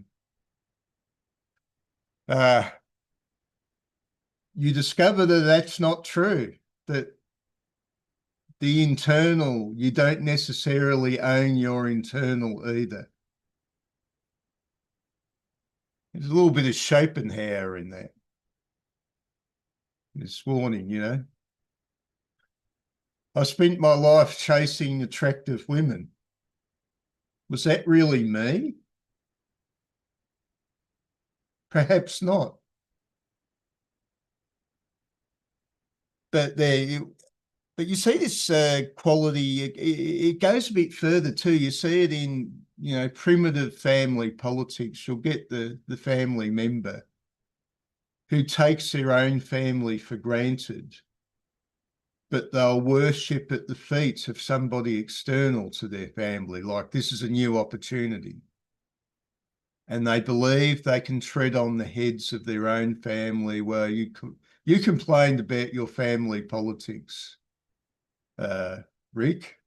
You must have witnessed this quality many times, this attitude from a family member. Oh, I can take you all for granted. I own you.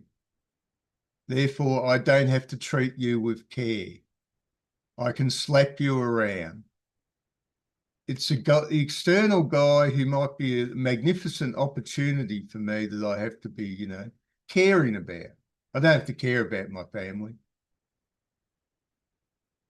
So there's this sort of weird thing, isn't it? It comes to the word vanity as well. We've got narcissism now.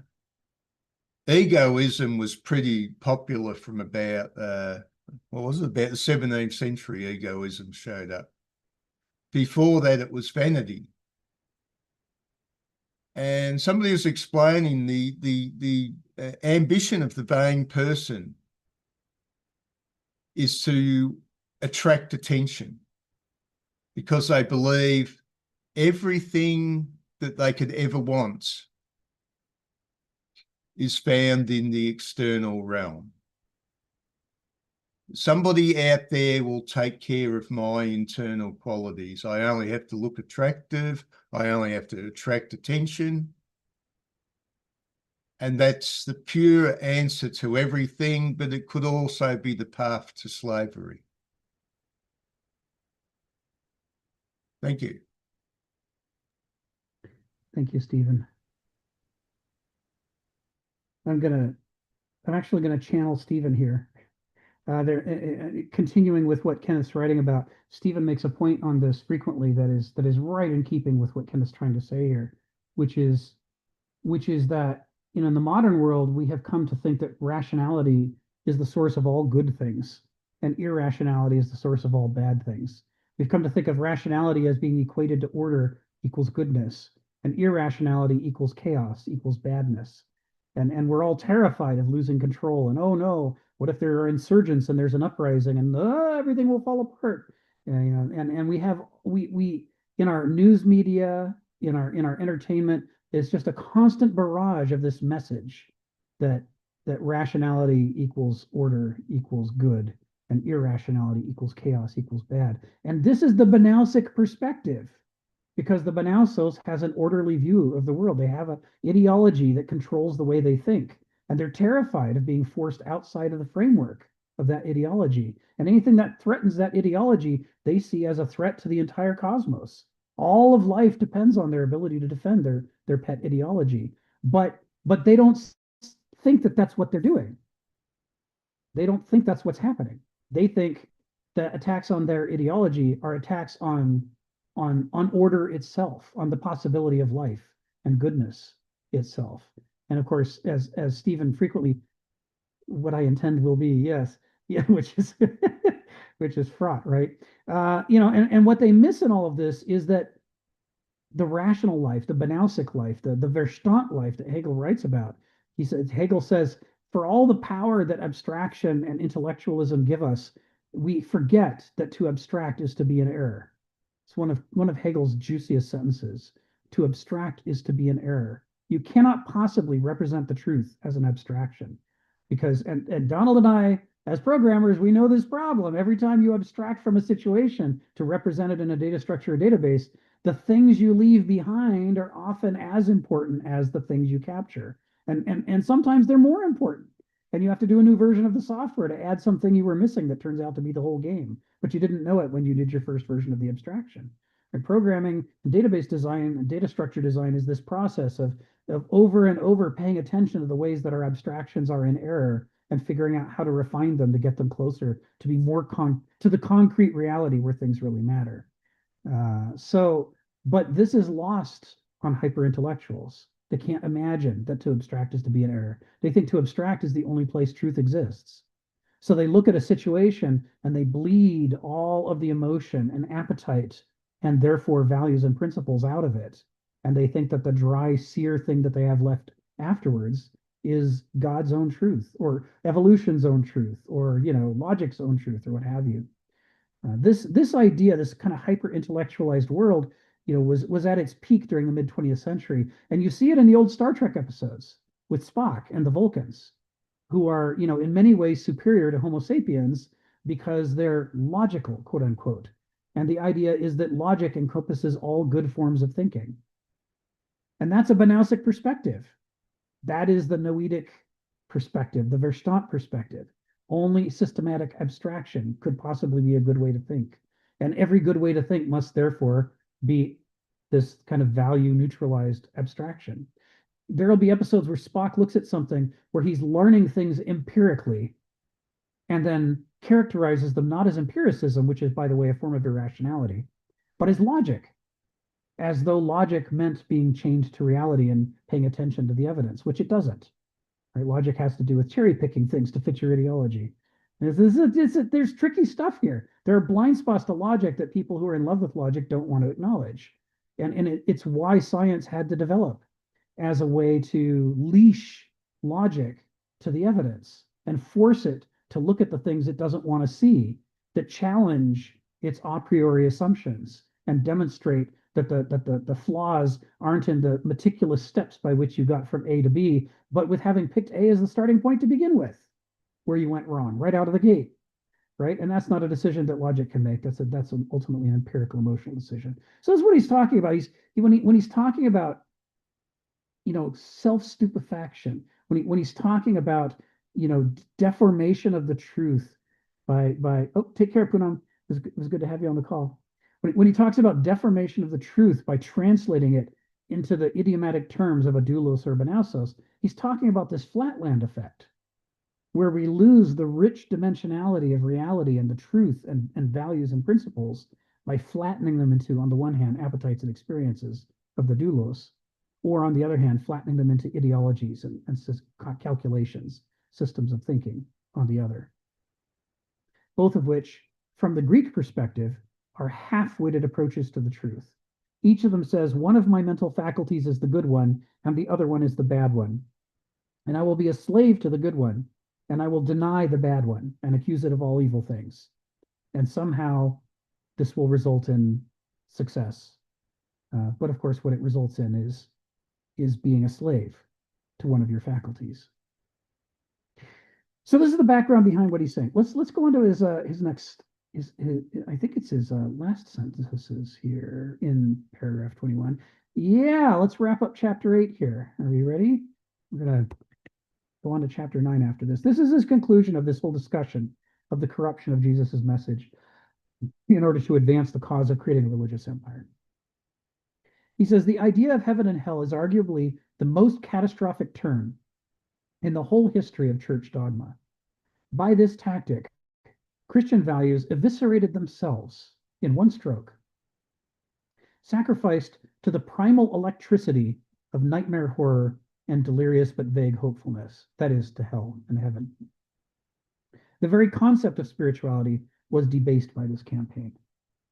So, you know, there's a quote from Gandhi, Mahatma Gandhi, where he talks about, he was asked about, you know, as a Hindu, what does he think about Christianity? He says, well, I'm really fond of your Christ, but I'm not as happy with your Christians. You know, he says there's this separation in which Jesus exhorts people to do all these fine things, and all these people say, we are absolutely following what Jesus says, and then they go and do the opposite of what he said. And it confuses numerous observers. It confuses that man who is a Hindu. It confused Nietzsche, and Nietzsche, like Gandhi, wrote about his admiration for Jesus, but his frustration with so many Christians.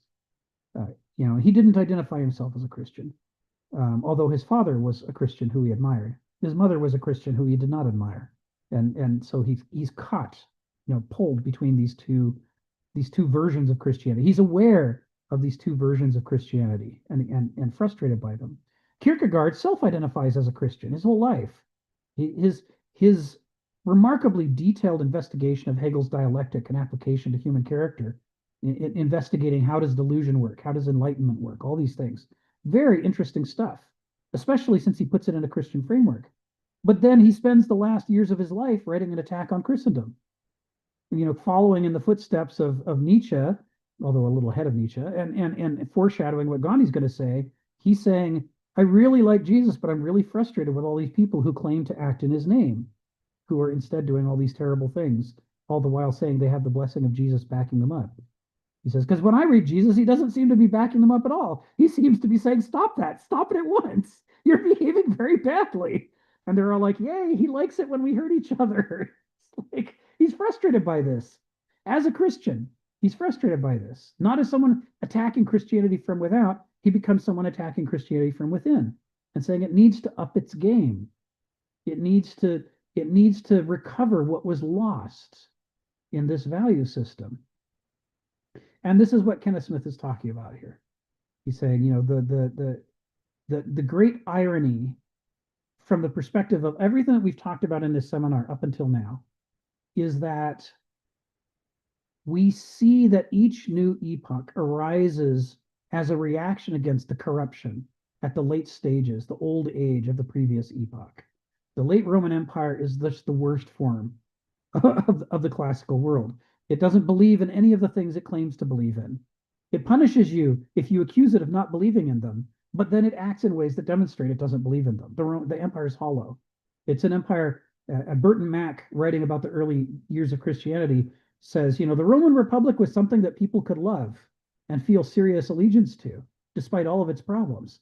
And throughout the Roman Empire, people keep harking back to the Roman Republic as the admirable foundation of the empire. He says, but after Augustus, the Roman Empire is not something anybody could love. They might love the idea of Pax Romana, they might love Rome itself, but when they're talking about virtues, they never say let's be imperially virtuous. They always say let's be virtuous like our Republican forefathers were virtuous. Even the people most committed to the Roman Empire don't love it. They sort of love it because it waves the flag of the things that they love. And so, there are lots of reasons why the new epoch, the medieval epoch, would rise up against that corruption, that hopelessness, which nobody has a chance to get out of their foreordained, lot in life, and say, this sucks. This has to go. We have to replace this with something better. We have to. This is intolerable. We just can't go on like this.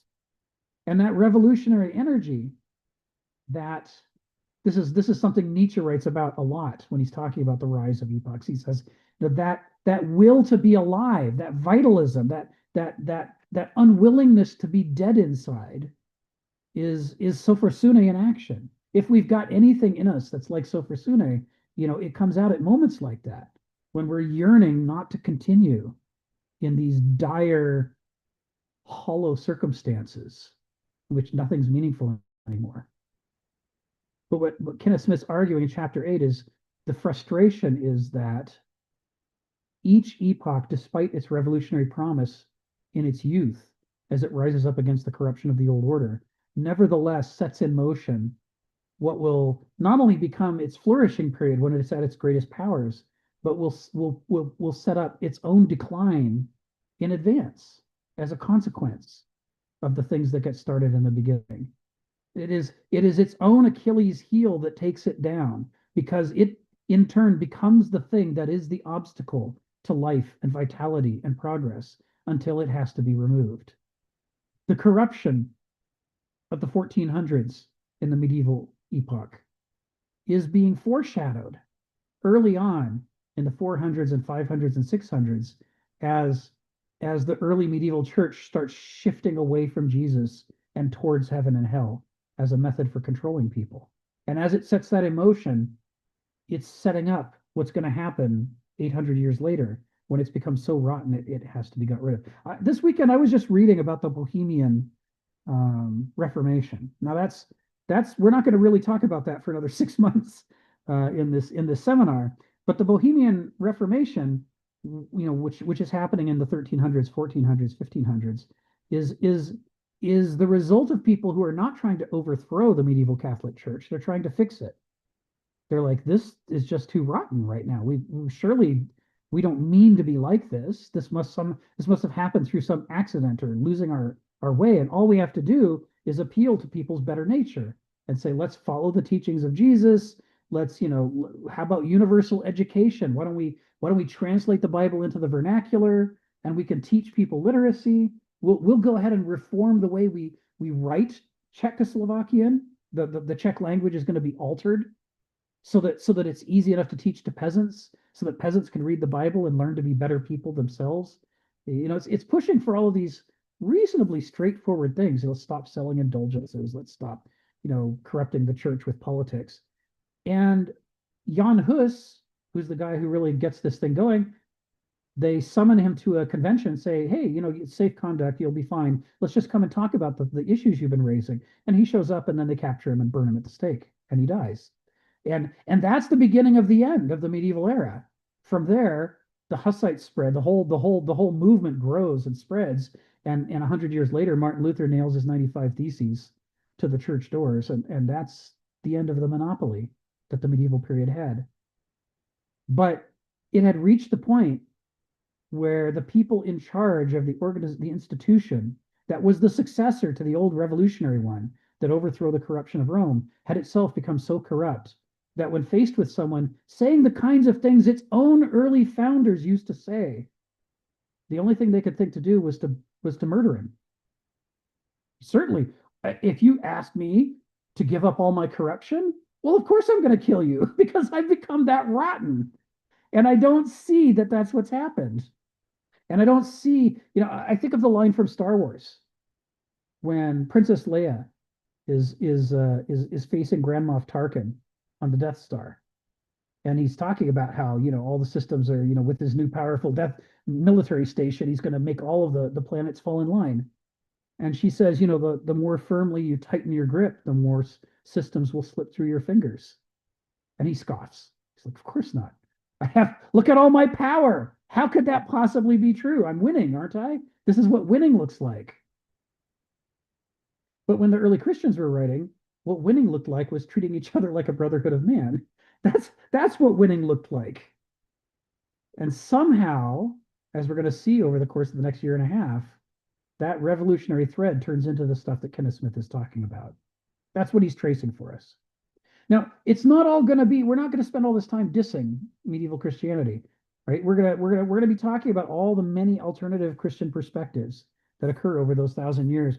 We'll talk about Jan Hus's reform movement. We'll talk about John Wycliffe. We'll talk about all these people who are talking about the meaning of the message of spirituality in the medieval epoch, what it's supposed to be about. And ultimately we'll see that the medieval epoch is this dialectic between, on the one hand, the spirit of Jesus and his teachings, and on the other hand, this yearning for a religious empire, and how these two struggle, the big tug of war for the soul of the age. Donald, come off mute. Tell us what's on your mind. Well, this last sentence, that you read, the very concept of spirituality was debased by this campaign. That's actually pretty devastating conclusion or judgment coming from Kenneth, because we started this chapter with spirituality is the singular moral contribution that Christianity made over the classical world. The movement from soul to spirit was the leap that changed everything, that introduced, it didn't introduce, the recognition of infinite virtues. That's it. And if now what we've got is, well, we threw away our one contribution, let's see what can we be now? Oh, truly the Roman Church, in the sense of all that was wrong with Rome.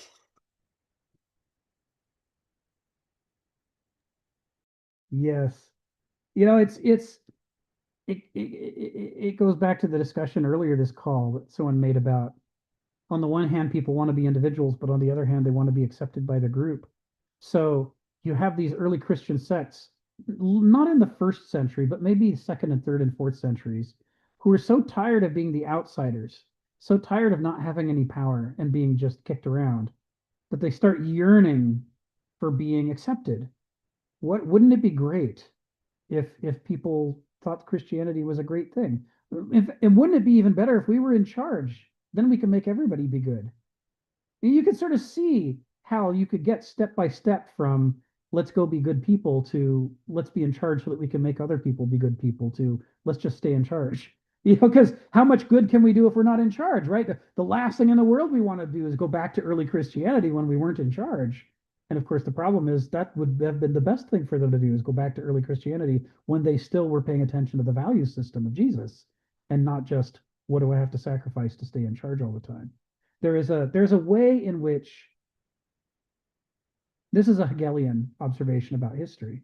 The way these epochs arise is they arise with the old order being so apparently strong. I mean, the greatest armies on earth, the Roman Empire. And you got a bunch of little house churches, and somehow this is going to replace that? Nobody would bet on that. This could never happen. But what that evaluation misses is that the Roman Empire was hollow. They were men with hollow chests. It didn't stand for anything anymore. Nobody believed in it. Even the people who fought for it didn't believe in it. It was just better than nothing, they thought. Right? I mean, what do we have left if we give up this rotten hollow empire? Then we'd have nothing.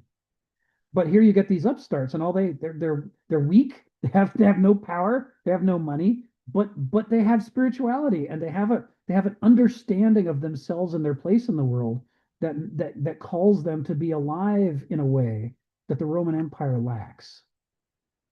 And so the thing that's outwardly strong but inwardly weak is replaced by the thing that's inwardly strong but outwardly weak.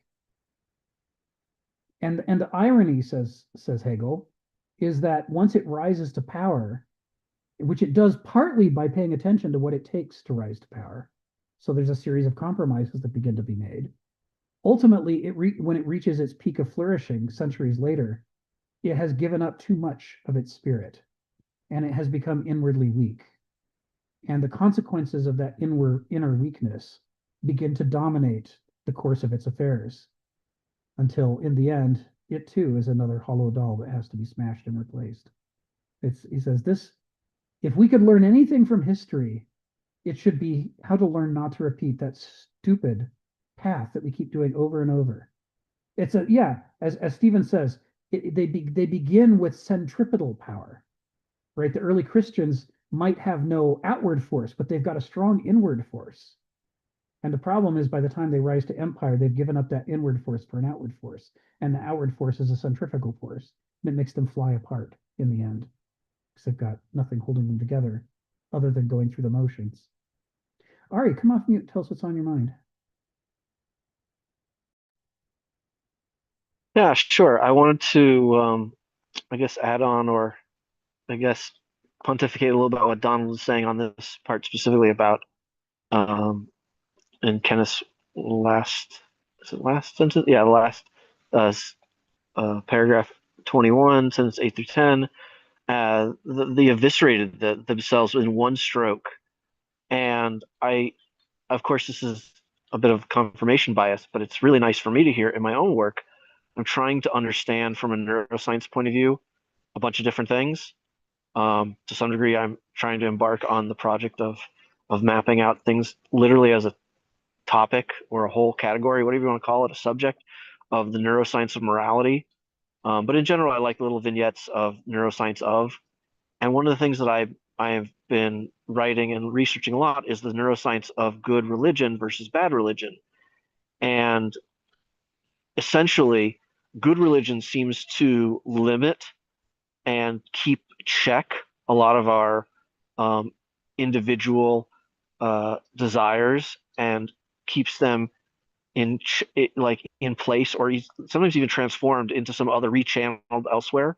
But essentially, this boils down to our dopamine circuits are being inhibited, and they're often done so by a bunch of other molecules.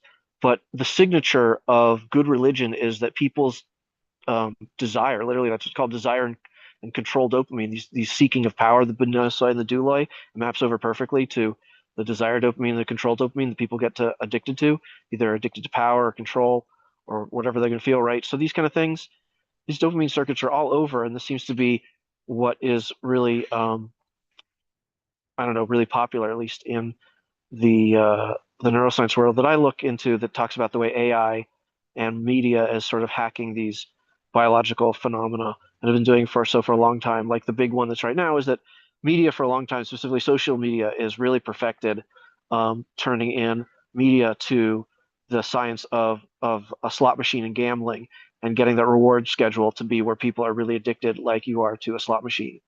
But the thing that's more dangerous, perhaps, in terms of AI, like in terms of chatbots like ChatGPT, is it seems to be designed really well to hack our attachment neuroscience as well. And that's a lot of other molecules like oxytocin and things. And specifically, I focus on serotonin. And it seems to me that when these other molecules are in play in a developed, really rigorous way of social routines and social rituals, that we all share a similar mythology or story, it builds up those other types of emotional regulation circuitry that essentially keeps dopamine, the volume on the personal desire, really down. Right? It transforms the I into the we pretty well. And bad religion is, as soon as you take that system for the sake of the system working, you turn it into a bunch of goodies. We've used this language before, and goodies are literally just dopamine hits. However you want to say it. Like in my religion, for children, you say that if you get these, you get like points or reward or currency. And for little kids, it's great. It's how they get into the idea. But for adults, it's like clearly about, you're supposed to just have a relationship with it for the sake of it. It's for the sake of it existing, not for the sake of some future reward that you're going to be promised. And that's exactly what dopamine is. Dopamine is predicting reward the future. And this is exactly when you treat it like an objectified mechanistic thing. That's literally what happens as soon as dopamine gets involved. And you essentially corrupt the whole process.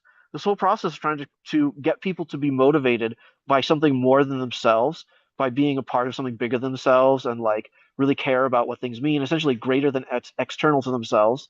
Um, that is totally undermined by this possible, like, if you do good for the rest of the world, you get your own little personal good, which still means you're only focused on your own personal good, which means you don't actually care about the external good, which are actually supposed to be the message and the mission, right? So you're really undermining, exactly the whole foundations of the structure.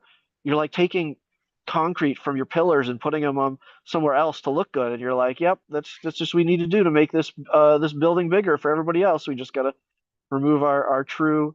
Anyways, I could go on and on for this, but the point is, specifically, it aligns very well with what, again, I'm kind of the way I'm measuring success here is how well it aligns the manifest and the scientific view.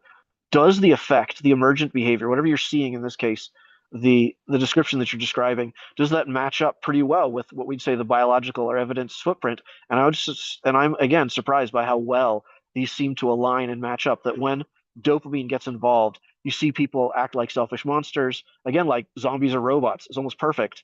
You got desire dopamine and control dopamine, do and outside, the modern version of those two things, I think. But it's interesting that social institutions and communities are supposed to limited that for a long time. When those seem to break down, then you get a whole breakdown. But anyways, okay, that's all. I just wanted to say that I was really impressed that this seems to align with my own research, or I'm just happy to have some confirmation bias either way. Thank you, Ari. Yeah, it's the thing about, if you're trying to understand a real world phenomenon, existentially, if you're trying to do justice to whatever it is and not what you want it to be, then regardless of the approach you take, which angle you come at it from, your investigations are going to end up being compatible. And the thing that makes them compatible is that they're describing the same thing. Each of them is successfully getting some part of the picture right. And then we're not surprised these puzzle pieces go together well. It's like, well, yeah, it's the same thing. It has to go together well, because that whatever that thing is, it's a real thing. And we may each only be getting a side of it, but it has all of those sides at the same time. And so, yeah, I'm pleased as well when those sorts of things line up. I'll say the quick comment. I think I have a very common human disease, which is I have a hard time with reality when presented with it.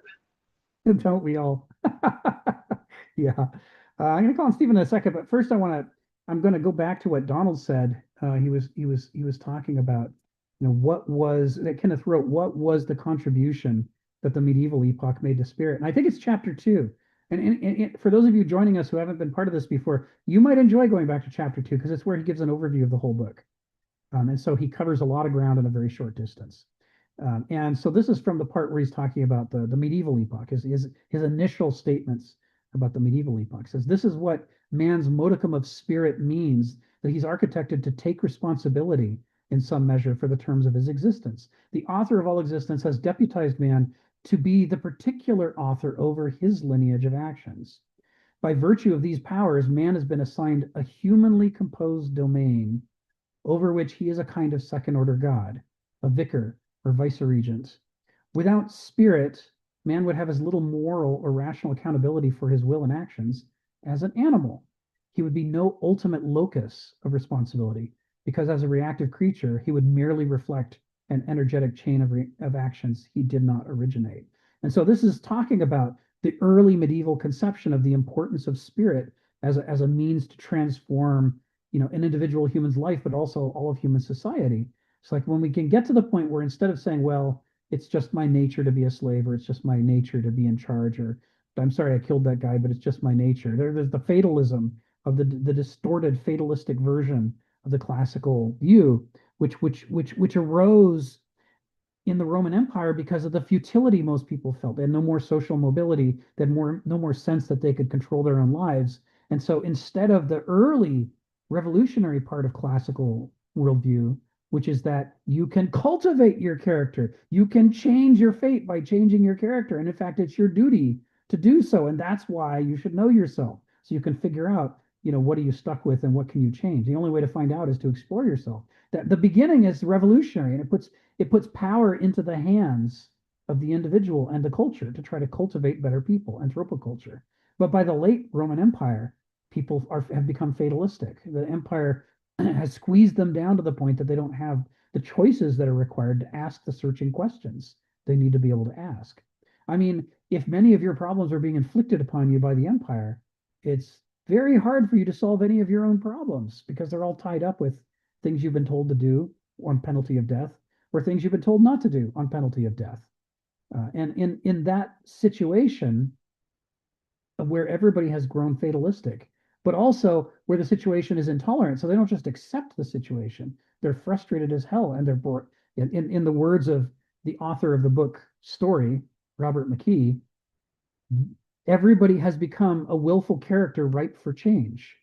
They're full of thwarted will. They yearn to grow into something that they're being prevented from growing into.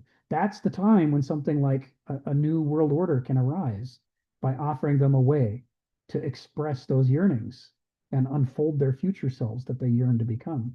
And so, what Ken is saying here is that this is the insight of the early Christians, is this idea that spirit has this power.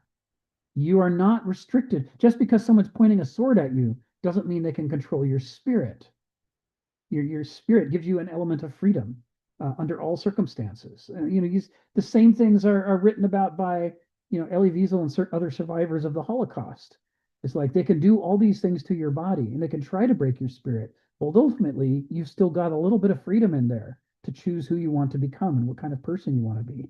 And this is that same insight that Kenneth's saying was so revolutionary in early Christianity. And that's why, as Donald said, if this is the big contribution to philosophy that the medievals are making, they should be cherishing that, not sabotaging it for short-term gain in order to get ahead. It's like, oh, I just threw under the bus my one unique contribution to the world. Yeah, Viktor Frankl, that's it. Thank you. Not Elie Wiesel. That's right. Stephen, come off mute and tell us all what's on your mind. In philosophy, they keep on, this is a question of the spirit. And of course, they use the terms soul and spirits, which with the Western Church created a lot of problems when you're saying we have two souls. That's anathema. When we say soul and spirit, you mean we have two souls? It's anathema for the Western Church. But what for science and philosophy is the biggest mystery? And you should know that, Rick. Consciousness. Consciousness. Yes. That's the thing, we can treat the universe as a big machine, but where does consciousness really fit in? But another question is, well, how do we come to the experience of consciousness? Is it empirical or is it rational? I'd probably say empirical. All right, we've got the number one mystery down, but there's another equal mystery which people overlook a lot, although the philosophers, people like Kant were, Hegel were, going there quite a lot. And that is a question of how we generalize ideas. Now, you tell me, Rick, can AI create categories? Can it generalize? There are two different AIs, and the one that's popular right now can't do it. Okay, so that's the second great mystery of the spirit. The first one we talk about is consciousness. The second great mystery of the spirit is how we generalize ideas. That one tends to get overlooked, even though the philosophers talked a lot about how the categories. Now, of course, when we talk about empires, there was a time in the Roman Republic when the fox and the stork got on. They both had the common dream, eating receptacles. And while it was a dream, they were at peace. But when they achieved empire and they could actually start to manifest their dream,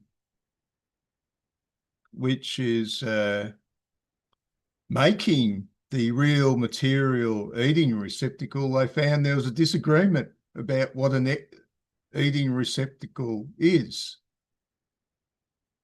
And so, yeah, there's the republic stage, which is where you live the dream. And then there's the empire where you try to manifest the dream. Thank you. Thank you, Stephen. Well, I mean, I believe we're in a position to start into chapter 9. Should we start into chapter 9? Let's do that. Let's get this show on the road.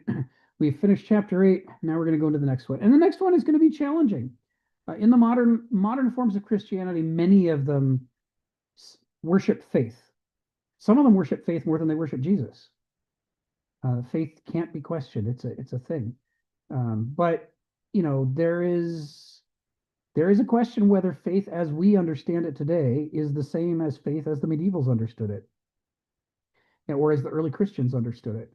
And Kenneth Smith in this chapter is going to make everybody really uncomfortable about this. So after this week, I'll get back into counterpointing what Kenneth's writing with primary sources from the medieval epoch. And we'll see other people's perspective, other medieval people's or proto-medieval people's perspectives on faith. It'll make for a very interesting counterpoint. But what he's going to focus on is the central argument of the dominant religious empire, and the problems with it. I know all the stuff that I'm adding to this. None of what I'm adding by bringing in, Thomas or Q or Paul or Hildegard von Bingen or the rest. None of that is stuff that Kenneth doesn't know about and isn't interested in. And he was originally writing these as installments for a magazine, and Gary Groth would be tapping his watch going, Kenneth, you got to get your next installment in. I got to go to press. And so, he'd have to end where he had to end, and he had to focus on the things he had to focus on.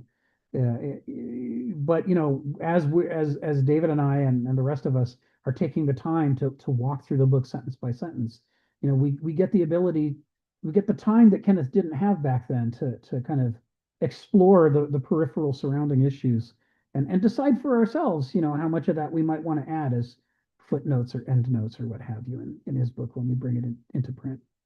So anyway, let's get started. So this chapter is called Faith Understood as a Vice. And in this, Kenneth is not saying that there are not forms of faith that are virtue. That's not his point. This is his point is to explore how it can be misused and what the consequences are. So why don't we get going? We have 1 more hour to go today. By no accident, but by the internal structure of an ideology, those living under Christianized culture are overwhelmingly deprived of the pertinent concepts to see in a critical way how it shapes and biases their mentality. So this is going back to Gnothi Seauton, right? This is going back to the question of, do you know yourself? Do you have the tools required to understand yourself?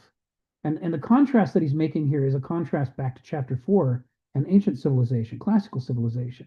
He said classical civilization thought it was so important that everybody develop at least some of the tools to learn how to see where their own mentality came from and how it's been shaped and biased. They thought that was so important that they put know yourself right up front. It was like they didn't have any commandments, but boy, they just hammered that one home over and over and over. It was central to the classical worldview at its peak to get people to question themselves. Zeus was seen as a savior because he introduced a pantheon that focused on persuasion and on self-criticism, and not just the brute force domination that the Titans used to rule the world. That's why a whole new pantheon had to replace the Titans. So, Kenneth's critique here in this sentence is that he's basically arguing that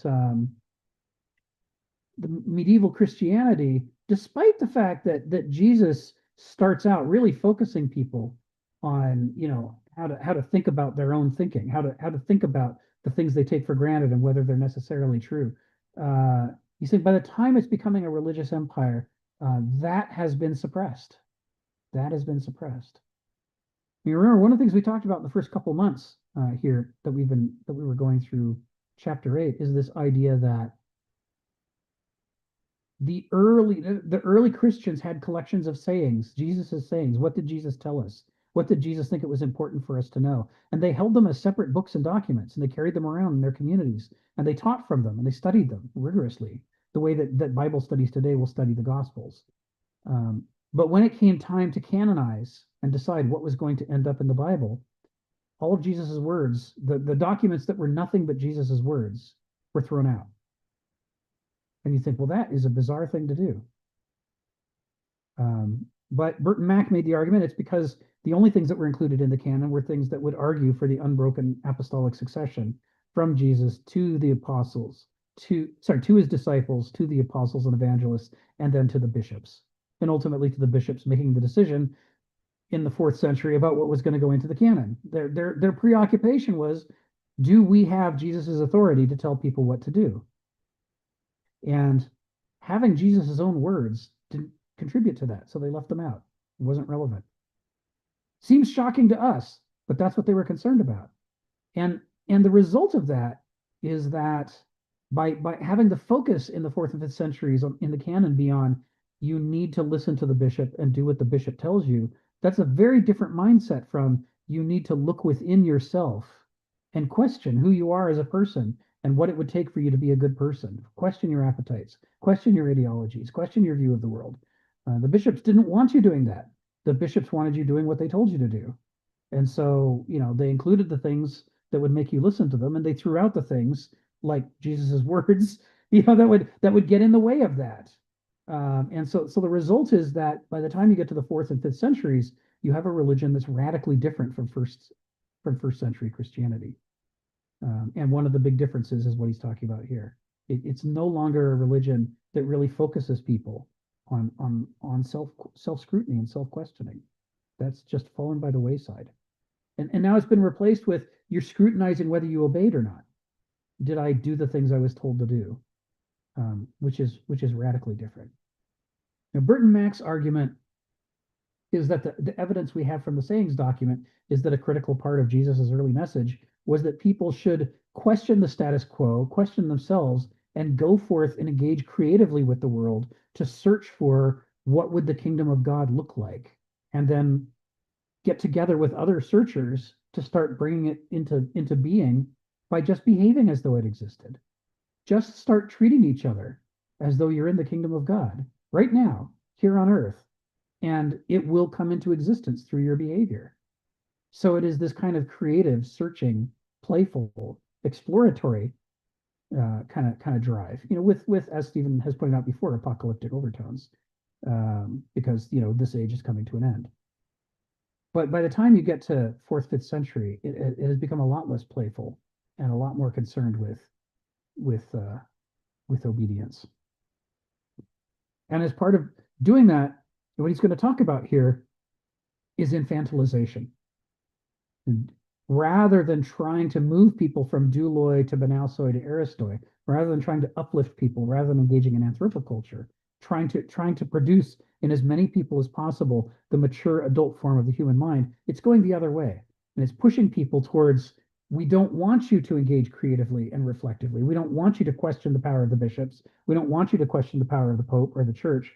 We want you to obey. And to that end, instead of anthropoculture, we're going to do infantilization. and pacification. We're going to try to encourage you to just accept the teachings and regurgitate them, and to be prepared to be scrutinized, but you will not be scrutinizing us. And the way we know that that's central to the medieval power structure is that for the next 1,000 years, whenever people scrutinize and question the power structure, they have a tendency to end up either stabbed with a sword or burned at the stake, like Jan Hus was. It's actions speak louder than words. All right, second sentence. And now he's quoting Kierkegaard. This is one of his favorite Kierkegaard quotes. A delusion is a state of mind in which we are least able to think of what we most need to think of. That is to say, the delusion keeps us trapped by excluding the very thoughts that would allow you to wonder whether you might be in a delusion. Right? Delusions make themselves seem reasonable and inevitable. They make themselves seem like you're seeing clearly. They erase from your awareness all of the ripples and distortions. They're still there. There's ripples and distortions, but the delusion teaches you that those aren't ripples and distortions, that is in fact how the world looks. And that's how the delusion protects itself. If it couldn't do that, it couldn't be a delusion because it'd have no hold on you. Its hold, according to Kierkegaard, consists precisely of its ability to make you not realize it has you. Because if you know you're in a trap, you could struggle to get out. It's only by not knowing, by being sure that you're not in a trap, that delusion can hang on to you for sure in a way that you can't escape. He says Kierkegaard's economical but vertiginous maxim, thank you, Kenneth, that's just a great use of words there, fits very well the matrix of Christendom, that is, Christianity taken as a worldly, human, all too human reality. And so here he's making Kierkegaard's distinction between Christians and Christianity, or between Jesus and Christendom. And so that's when you're looking for loaded terms, he's already pointed at Kierkegaard directly. So we know we're not reading anything into it when we see the word Christendom to know he's referring to everything Kierkegaard wrote as part of his series of articles, The Attack on Christendom. Which I got to tell you, of all the things that people read from Kierkegaard, hardly anybody reads that, which is a pity because it's his swan song. It's him at the maximum height of his powers as a philosopher, writing a critique of his own culture that he grew up within. And then, so the worldly part is Kierkegaard, but then Kenneth pivots mid-sentence to Nietzsche. Human, all too human, right? We know that comes right out of Nietzsche. Nietzsche distinguishes between human embodying the greatest potential for life and vitality and health versus human, all too human, pathetic human collapsing in on itself, doing the stupid things that, oh, there's people doing what people do. Nietzsche won't let us settle into either a pro-human optimistic mode or an anti-human pessimistic mode. He does both, and he keeps oscillating back and forth over and over and comparing and contrasting them with each other. Nietzsche is trying to create a creative tension within us.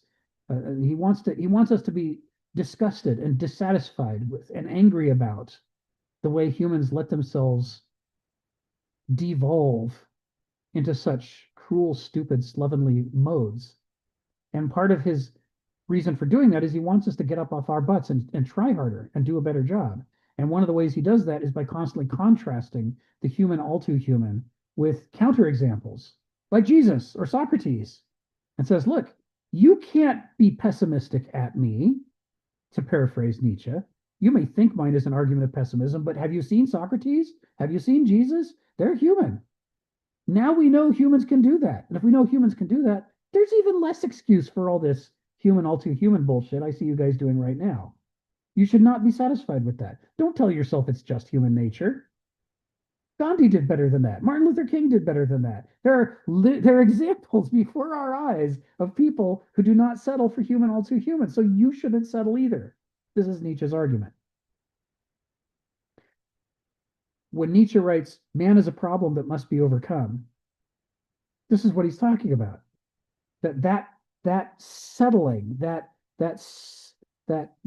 sloughing into amorphous, infantilized, pacified sickness is a capacity within us and a tendency within us that is an enormous problem but not at all foreordained. We could totally behave differently, and we should behave differently, says Nietzsche. This is his argument.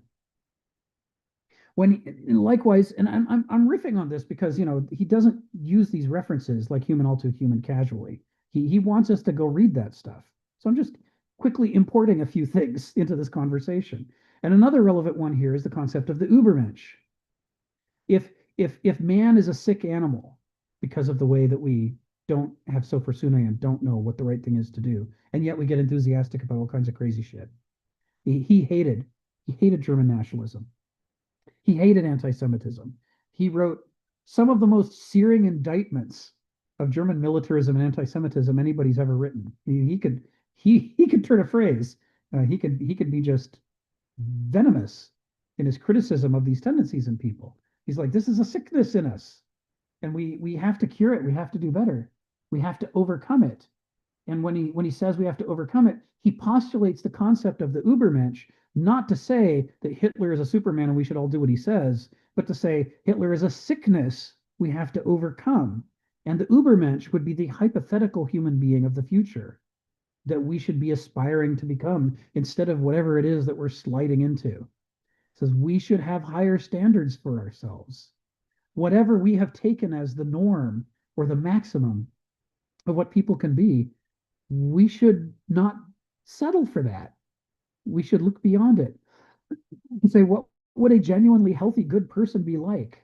And then figure out how to change ourselves and change our lives to make that a reality. In other words, he's echoing Jesus. If Jesus says the kingdom of God is here, just start acting like it and we can have it. That's what Nietzsche's saying. The Übermensch could be here right now if you just start behaving better than this. If you just strive. And in that striving, Nietzsche's Übermensch is essentially the ancient Greek Aristos, the one who will not be addicted to their appetites and feelings and experiences, but who also will not be addicted to their ideologies and calculations, the one who sees that both of those are traps, and that a human being has to not be a slave to one of their own faculties, but has to be master over them both and commit themselves to a healthier, more vital, more penetrating, philosophical, lively existence. And yeah, Steve and I are going to have to agree to disagree. And all of this is kind of what Kenneth is importing here when he's talking about this. He's saying, we have to. That Nietzsche would agree with Kierkegaard that part of overcoming the human, all too human stratum of existence requires that we become aware of how vulnerable we are to delusions, how easy it is to talk ourselves into these hypnotic ideologies that we then can't escape. And then we would swear up and down, we would swear on our life that we are not the victim of an ideology, that we do see objectively at exactly the same time that we're completely controlled by an ideology and just can't see it. And this is the point Kierkegaard's trying to make. We can't see it because that's what an ideology is. The ideology hides itself. Oh, yeah, the Wagner era. Yes. Okay, now Stephen and I completely agree. Ari, come off mute and tell us what's on your mind. Yeah, I wanted to make the point. One of my favorite things, at least the way I understand it, is the way Simone de Beauvoir argues against Nietzsche. And in one of my favorite pieces of philosophy of all times, in The Ethics of Ambiguity, to me, she outright dismantles them. And again, I love the way neuroscience sort of aligns this. She says that just the Übermensch, who's trying to will the power of himself, ultimately leads to these sort of escalation feedback loops that are nasty. And you get, I would say, my own translation of this is, you get things like the Hiroshima and the atom bomb. That's what happens when you get people willing their own power. And the key is to stop this from cycle of escalation and hyper-individuation. Your goal should be to will the power of others. This is the whole point of the ethics of ambiguity, right? So willing the power of others is the key here, because if you want this like scaling up, almost like Kantian idea, that universalization of the principle, that if everybody is focused on willing the power of others, then of course your own power is maximized much more greatly than if you were to do it on your own. And this is just a very true idea that the scale of an army will defeat any great will to power. I don't care who you are, right? This is the power of what Darwin writes that in Descent of Man, that um, essentially the humans reproduce as individuals, but they survive in groups. And there's no way of getting around the socialization part. And anyone who tries to escape it is essentially probably, I would say on my own, not anyone else's here, that you're going to end up falling into one of these categories of doulo or because you're not living in sophro sune. Because part of that dynamic of sophro sune is also having a closeness and a certain distance between the I and the we. Knowing how to navigate that a teeter-totter properly is part of sophro sune. If you're all I, then you miss the boat as well. Yeah. All right, I think that's it. Thank you, Ari. Yeah, and Simone de Beauvoir and a lot of the other critics of Nietzsche are writing at a time when the only Nietzsche available in to the English speaking world is Nazi Nietzsche, the stuff that his sister and her anti-Semitic German nationalist boyfriend cobbled together from his works. The massively distorted Nietzsche before the new generation of translations is sort of liberated Nietzsche from all the Nazi crap. So, I think for sure, given that the Übermensch is an attempt to represent the Aristos, and that the Greeks, and he was a student of the Greeks, given that the Greeks recognized that you can't have one Aristos. This is a point Donald makes frequently about Kenneth's teachings, that the only way to become an Aristos is you gotta have a community of Aristoi. You need Aristoi to follow around and learn what they do and how they act and act with them. And the governance of the polis is supposed to be a community of Aristoi governing together. Now, all of this is in keeping with Simone de Beauvoir's point. That the relationship between the individual and the species or the community is a dialectical one, rather than an either or. And it doesn't always come through in Nietzsche, but it clearly has to be where he's aiming, given that he's trying to emulate the Aristos. Stephen, come off mute and tell us what's on your mind. Yeah, well, people tend to forget that Nietzsche went through a series of stages in his life. He was once, a fanatical Christian when he was a boy. Then he becomes an atheist. Later on, he observes the people he decided were inferior, the Christians, were the people he was meeting that actually showed sympathy towards him. And he discovered the atheists were full of antipathy. Same thing, he was looking for a spiritual meaning, and he saw it in the German tradition, going back with Siegfried and all that. And then suddenly one day he discovered that he was surrounded by a load of fat sausage eaters who thought they were Siegfried. So he went through a series of ideas, and that's where he started to question idealism.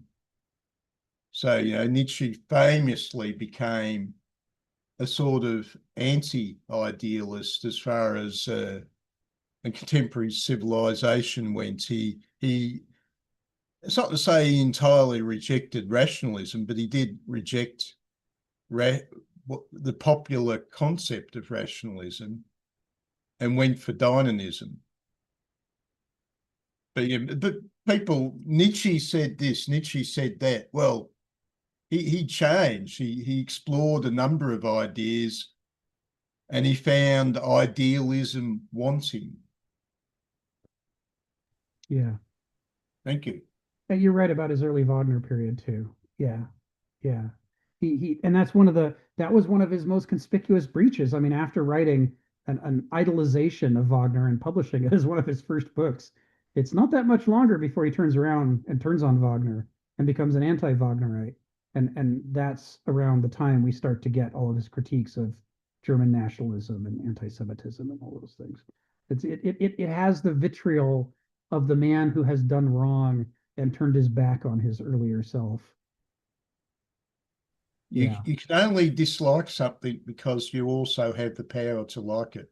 Right, exactly. He has the contempt of an addict for the bottle. He's like, I lived in that anti-Semitic and German nationalist model, and now I hate it. I don't ever want to go in there again. Whereas his sister could just keep on going forever with the same thing. That's the difference between somebody who can think and somebody who's a zombie that doesn't think.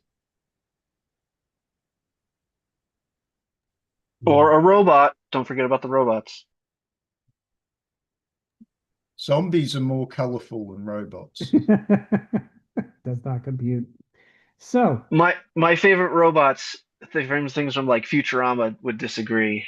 yes, yes, that character's a riot. So he says we must discriminate between the de jure Christianity of idealities, that is, the ethos and its putative values, the worldview as it insists that we should see, interpret, and judge it, and the de facto Christendom of actual political forces, understood as a system of conformizing controls that produces and permits only irrationalist reactions. And so this is, you know, he's saying in part, we have to be willing not to take an ideology at its word about what it is. It's why he quotes the delusion quote from Kierkegaard earlier. He's saying it doesn't matter how persuasive the delusion or ideology is. You have to, the only way you can critique it properly is to, on the one hand, see what it's saying, but on the other hand, step outside of its frame and look at what it's doing and see all the ways in which what it's doing don't correspond at all to what it's saying. That it is a different creature than it wants you to think it is. It is something that is concerned with its camouflage, with its brand, with its lure, and it wants to talk relentlessly about the beauty of the lure and the camouflage and the brand, and talk not at all about the many things that it does frequently that are in complete collision with the value system implied by its brand. It's a theme that Kenneth's going to be hitting over and over in the remaining chapters about medieval civilization. So one of his arguments is that the ancient world was done in by Banausoi, but the ancient world was not aware enough of the problem of Banausoi. They knew about the problems of the marketplace in general, but you can find many early Greek writings in which they're aware of douloi and they're aware of aristoi, and that's it. It takes a while for them to catch on that the people who make their lives through trading, through buying and selling, through crafts with rules, that those, or even through logic and mathematics and the like, that those people represent a third caste, the Banausoi, and that caste is ultimately what's going to do in the classical world. They basically are learning too late where their Achilles heel is. And as Cornford says in Thucydides Myth Historicus, it is by watching the trading and mercantile factions in Athens who've grown to power ever since Solon modified the constitution to give them the franchise, watching them grow to power and outvote the rest of the population that ends up dragging Athens into the war that destroys Athens and destroys the Delian League. Only by seeing it happen do they finally begin to understand, too late, I mean, after the fall of night, that there is this third caste and that it's powerful. And Kenneth's argument is that it is the medieval epoch in which the Banausoi come to know themselves as a separate caste and to fully appreciate what their power could be, because they rise up within the institution of this religious empire as its power structure. This vast array of people, the common people of Europe, who are true believers and they want to live lives like Jesus, and they want to do good, but they're being ruled over by a religious empire that is aware that it has to say whatever has to be said to manipulate this large mass of people. And therefore, it creates its own brand and its own camouflage that separates itself from who it actually is. Inside the halls, behind closed doors, you have schemers who are plotting how to beat the bishop from the next group over, how to climb to power, how to become a cardinal, how to become a pope, how to become the power behind the throne, how to manipulate this king or that king. And all of this stuff is banausic preoccupation. But then when they step out to preach, they put on the mask, and the mask is, oh, I'm not what I actually am. I'm not a cunning spider, behind the scenes weaving webs. No, I'm a lamb of God like you. I'm just a sweet person who's got nothing but love in his heart. And then after the prayer, they go back inside the halls of power and go back to their Machiavellian games. I mean, it was not an accident that in paragraph 21 at the last chapter, he invokes Machiavelli. He's saying this is the epoch where those people learned how to wield power in the world, not by saying, I think you all are scum and I'm going to manipulate you and squeeze you for every bit of juice I can get out of you, but by saying, I'm a sweet, sweet lamb and I love you, while with their other hand picking your pocket and putting chains on you. That hypocrisy, that double dealing, that living two lives, that separation of character from brand, that this is developing into a fine art during the medieval epoch, not among most people, but among this power orthodoxy. And this is what he's critiquing here. When he says we have to discriminate between the de jure Christianity of idealities and the de facto Christendom of actual political forces, he's saying we have to learn not to believe the mask of the brand. You can study the mask as a mask, but you can't study it as somebody's authentic beliefs. There are plenty of authentic people writing who don't understand that this is their reality, who don't understand that the power structure that they're serving has this level of corruption in it. Later, almost everybody will get that there's this level of corruption in it. But early on, you have a lot of idealistic spiritual writers who are writing these beautiful tomes about the brotherhood of man. And they believe it, and they believe that the power structure might have a few problems, but surely it's like they are because they've bought the brand. They believe it. They believe the ideality of Christendom. And they're not fully perceiving the actuality of the ugly politics behind the scenes that are making it grow and gain power. And then his ultimate argument is going to be, as we get to the modern epoch, the Reformation, the Renaissance, the scientific revolution, the capitalist revolutions that overthrew the old monarchies and replaced them with a global marketplace. This was the stage in history when the Benousoi could take off their mask and say, greed is good. Greed is progress. This is how everything's going to work in the world. Numbers are everything. Calculations are everything. People don't matter. They're just machines to be manipulated. They're learning how to do this in the halls of power in the Middle Ages. All right, so far so good. Let's go on to the next paragraph. Get more into the juices of this chapter. Yeah, here we go. Give me a second. Cutting and pasting.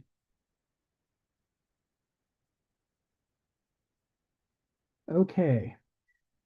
That is to say, it is an ideological climate that explains the following imbalances in the culture at large. For every 10,000 or 100,000, misanthropes may say every million, successfully formatted Christians, taking as ideological serfs or drones, it may yield up one fully subtle, thoughtful, and self-reflective individual who is Christianized indeed down to the ultimate concerns of his or her soul.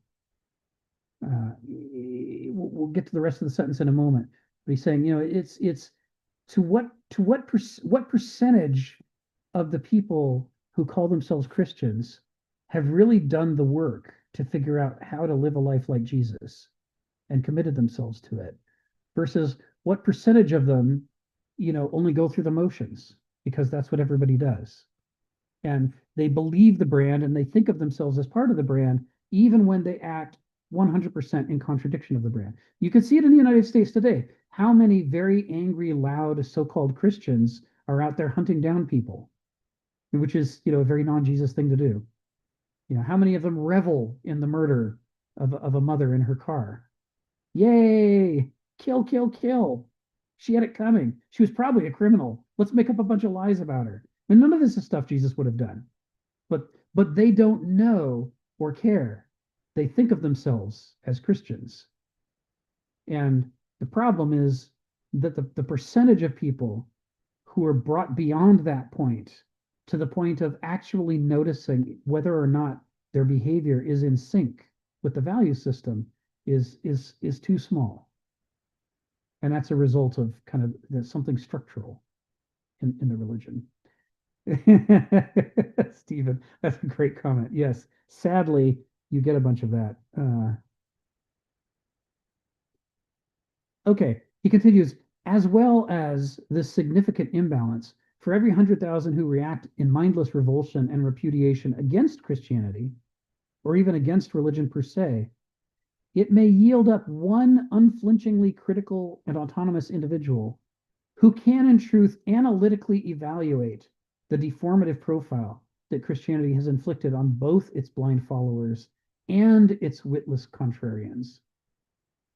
In other words, so many people who detest Christianity do so in just about as thoughtless a way as the people who they detest. It's creating a reaction and an anti-reaction, both of which are shockingly shallow. And it takes quite a bit to get deep penetrating insight on either side of it. There's this polarization that's happening that is also a kind of shallowing or flat landing of the realm of discourse. There's so many obvious things to point at on either side and complain that it makes it hard to look beyond that to what's actually at work. What is the character of this movement, and who is it capable? How does it produce, on the one hand, Christi Nome, and on the other hand, Martin Luther King Jr.? How do both of these people come out of Christianity? What is this movement that does that? And the same among its critics. How come so many of them are just dismissive? How come so few of them can see through to the fact that Martin Luther King Jr. did the good that he did because he was a Christian, because of his church structure, because of his church relationships? It made it possible for him to do those things. So there's a baby and bathwater problem in the criticisms. All right. And then the second paragraph ends as follows. To be for Christianity, no less than to be against it, are for the most part irrationalist postures. And here, he's not using rationalist and irrationalist in the sense of Dulo and Benauso. He's not using them in the sense of begriff and Verstand. He's using it in the sense of people have you scratch the surface of a Benausos, of somebody engaging in Verstand, and you find that under the surface, all of their supposed logical, rational thinking is actually done for the sake of something unconscious in themselves they don't understand. They don't even know why. He's saying most of the people who are for it or against it don't even understand why they're for it or against it. They may have rationalizations and excuses, but they haven't been able to think searchingly enough or deeply enough about what this thing is and what their relationship to it is or should be or could be. He says, about the most important matters in life and conscience, human beings are ideologically not permitted to reason. All the more so in decultured and nihilist modern cultures, which repudiate a priori the very thinkability of values. And that's him foreshadowing the section on modernity, which is a value-neutralized nihilist schema. The world's first world nihilism. We've never had one before. There have been little nihilisms here and there, but never anything at this scale.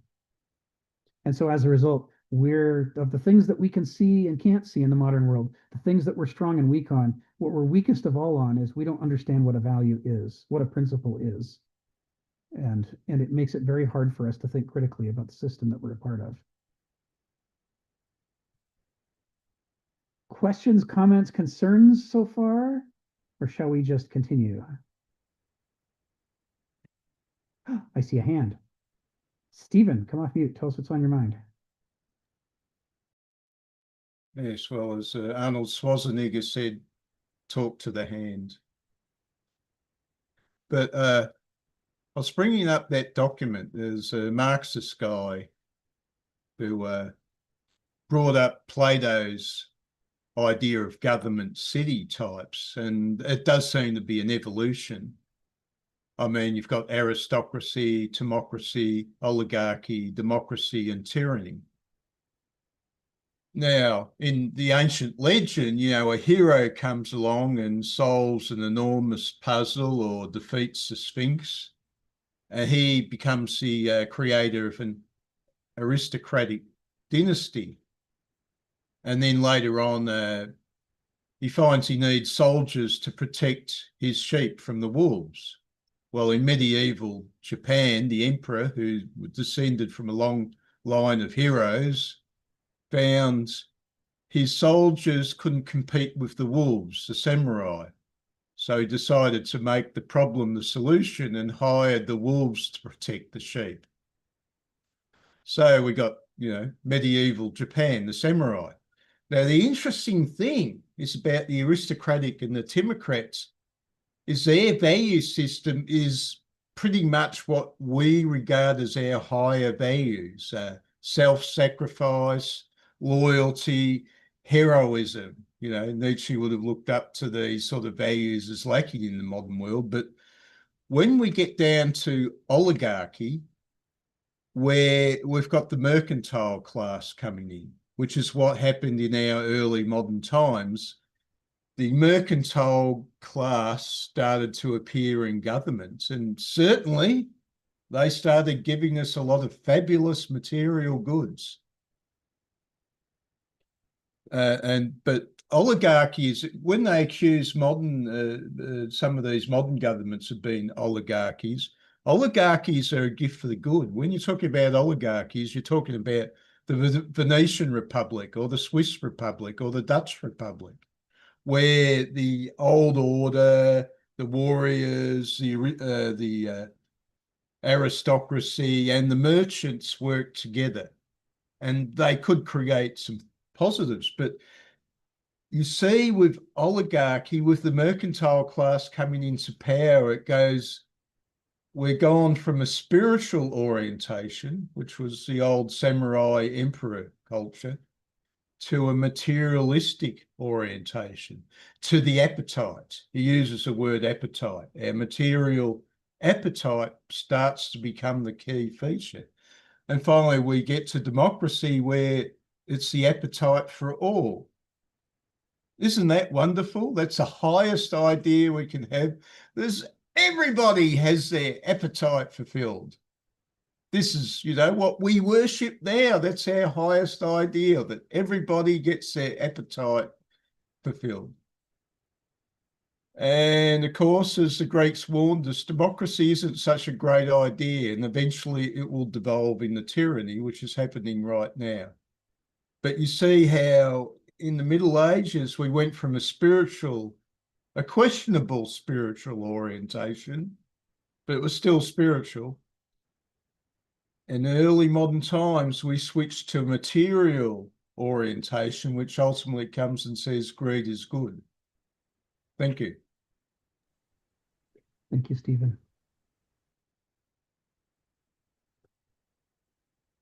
So,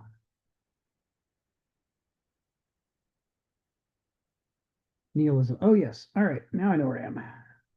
That was so interesting. My brain just completely went off the rails. But it was very helpful. So, I guess paragraph 3. We'll dive further into chapter 9 here. What is hard for Christians, no less than for moderns in general, to comprehend is the extent of the artificialism that dominates their inner lives. Capitalism has purveyed a uniquely modern form of artificial poverty, not just systematic dearth of money, but a cloying, obsessive need for all the advertised goods one has not got, which are no longer thought of as luxuries, but as some sort of psychologized necessity. And here he's talking about Madison Avenue and its gift for making you discover new needs that aren't actually needs. And scientism has promulgated a peculiar mode of artificial intellectual narrowness inculcated by methodical specialization and institutional training, but not confusable with the truly naive natural idiotism common in all ages. So he's talking here about that learned incompetence, where someone becomes such a pinhead specialist that at the larger issues of life, they're incompetent. They can go a million miles deep in this one area that they've spent their whole lives perfecting. But the ordinary things like how do you have a conversation with someone you disagree with without coming to blows, they never learned that. All the basic stuff of life is missing.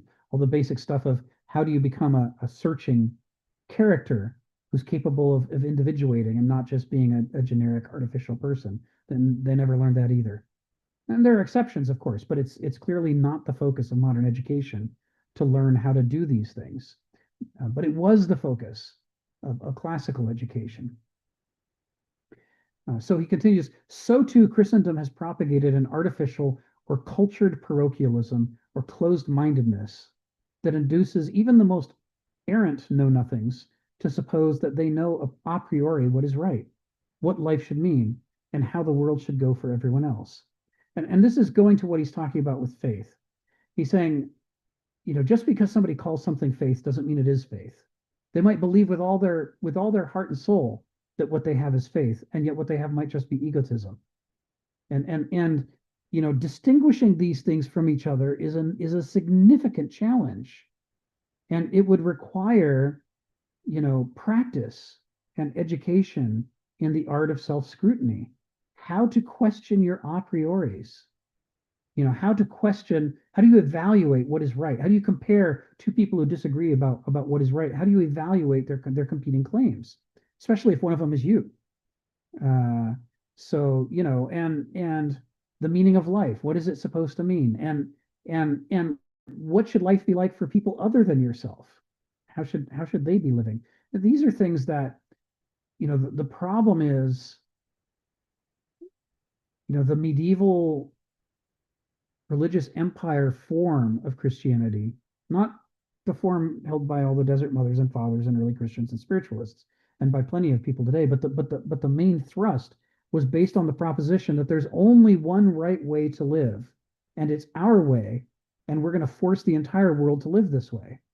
And they can either convert, I'll give them the cross, or they're going to die, I'll give them the sword. This was why Charlemagne was called great, Charles the Great. It's not just because he was tall. It's not just because he made an empire. It's because he slaughtered the heathens, stole all the gold from their religious places and gave it to the church. The church said, that's great. We want more of this. How very godly of you to go out there killing people and stealing their stuff and giving it to us. We want more. We'll crown you emperor. We want more of this. We want more people like you. This is our ideal of the ideal emperor. Is he goes forth and eliminates one way or another every other culture, every other religion, either through conversion or through death. Either one makes the church happy. And making the church happy, of course, is very different from making Jesus happy or making, Hildebard of Bingen happy. There's plenty of people who are not happy with this state of affairs, but the main hierarchy is happy because they've never been so powerful. They've never had such a strong ally. And instead of getting their butt kicked by people invading, Italy and taking over vast sections of it and, sacking Rome, for a change, they're the ones out there kicking butt, and it feels good. If we do enough of this, they say, we can bring the whole world under the one Catholic Church. Catholic meaning for everybody. The genocide is right in the name. We'll bring everybody into this one church. They'll all follow the exact same orthodoxy. And finally, with that brotherhood of man, we'll have peace on earth. Through force and genocide. Now, in that kind of a context, when that's your goal, the way that you bring people up and educate them isn't going to encourage them to have an open mind about looking at other people's perspectives and wondering if there's more than one way to do the right thing, if there's competing values. This is all about trying to encourage people not to think that way and to think there's only one right way, and we will tell you what it is, and you memorize it, and then you get your gold star. And you really don't want to dig too deep and ask too searching of questions, or we might take your gold star away and burn you at a stake, as happened to Jan Hus, who had no idea that was coming. He was very surprised. And when you read the sorts of things he advocated for, you're very surprised that was worth killing over. But we're talking about a time when to question or to challenge or to look at things searchingly was itself a crime unto death and deserved to be rooted out like a disease. This is analogous to what Roman historians say happened under the Emperor Tiberius. They say, under Augustus, he was a laid-back guy.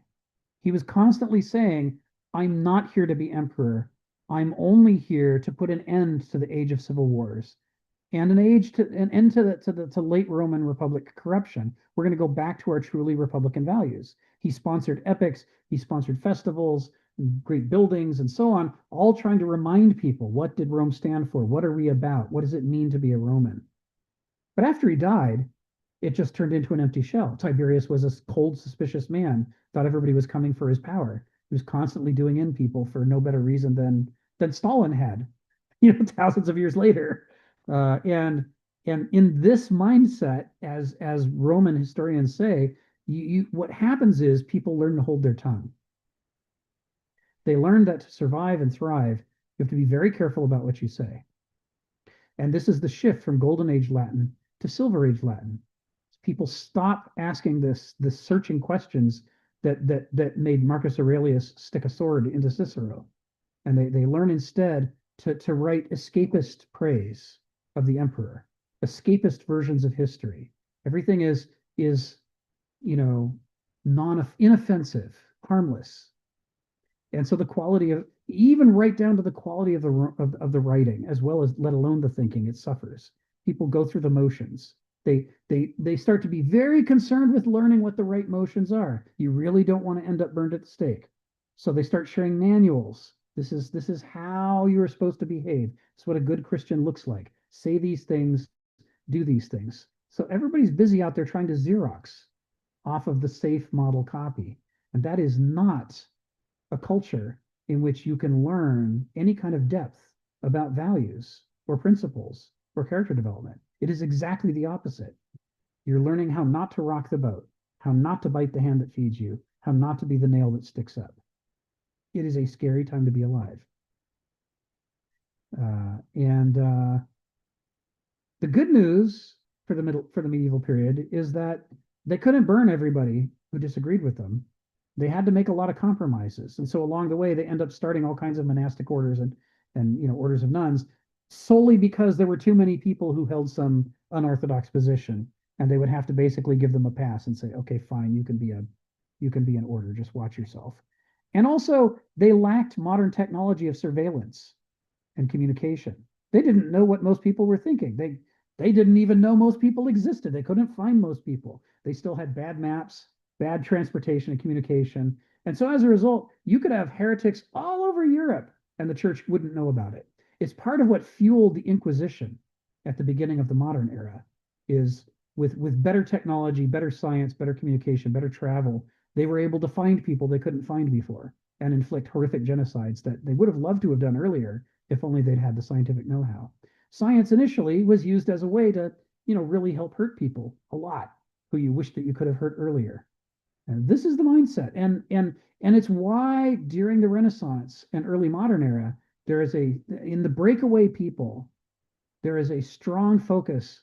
They say, whether it's Martin Luther or Jan Hus or whoever, they say over and over and over, there's a handful of phrases that come up over and over. One of them is to be a free thinker. I don't want to be killed just because I was thinking. It should be safe to think honestly and creatively. And it isn't under the old order. So the old order has to go. And the other one, which is the kind of the rallying cry of the Reformation, is freedom of conscience. I need to stop doing what I believe to be the wrong thing only because I'm afraid of being punished. I can't live like that. I hate that. I'm willing to do whatever it takes to create a world in which I can do what I genuinely believe to be good. Even if I'm wrong, at least I'm being candid. At least I'm being honest. At least I'm being true to myself and trying, which has to be a step up from everything I do and say is a lie designed to keep me from getting burned at the stake. So this is the stuff he's talking about. It would be easy for someone who's a Christian to read this and think that he's just saying Christianity's bad, all Christians are bad. He's not saying anything of the kind. He's analyzing why it is that the same movement could produce Torquemada and Martin Luther King Jr. How does that happen? What's at stake here? What are the forces within it? And of course, he's analyzing how does something that starts out as an early Jesus movement turn into this? What happened to it to make it think this was the right way to go? Well, why don't we dive into paragraph 4? Why not? We've got the time. This is what happens when we don't do the other stuff alongside it. We can zip along. This cloud of unknowing, the unexamined life. And we remember what Socrates had to say about the unexamined life. The fact that he italicizes it is his way of saying, yes, I am quoting Plato, quoting Socrates. Yes, you should be thinking about what Socrates said here. Normalized as an ultimate beyond whose limits no one may go, is not pure and simple innocent provincialism or ethnocentrism, such as existed for millennia before there were telemedia or even dispersion of the printed word. This is instead a narrowness by design that has been formally engineered and reinforced, catechized into a theoretical self-righteousness. So the enormous amount of energy went into constructing the conditions that would generate this kind of artificiality. I mean, centuries of thinkers, I mean, piles of books. We have the books where people are talking about how to pull this off, how to do this to people. It combines great and facile sophistication with abysmal naivete, hopeless poverty of insight with turgid egocentrism, and obtuse arrogance with self-perceived humility. No astute inhabitant of Christendom can have failed to observe the kind of aggressive stupefaction by which churchly know-nothingism propagates itself.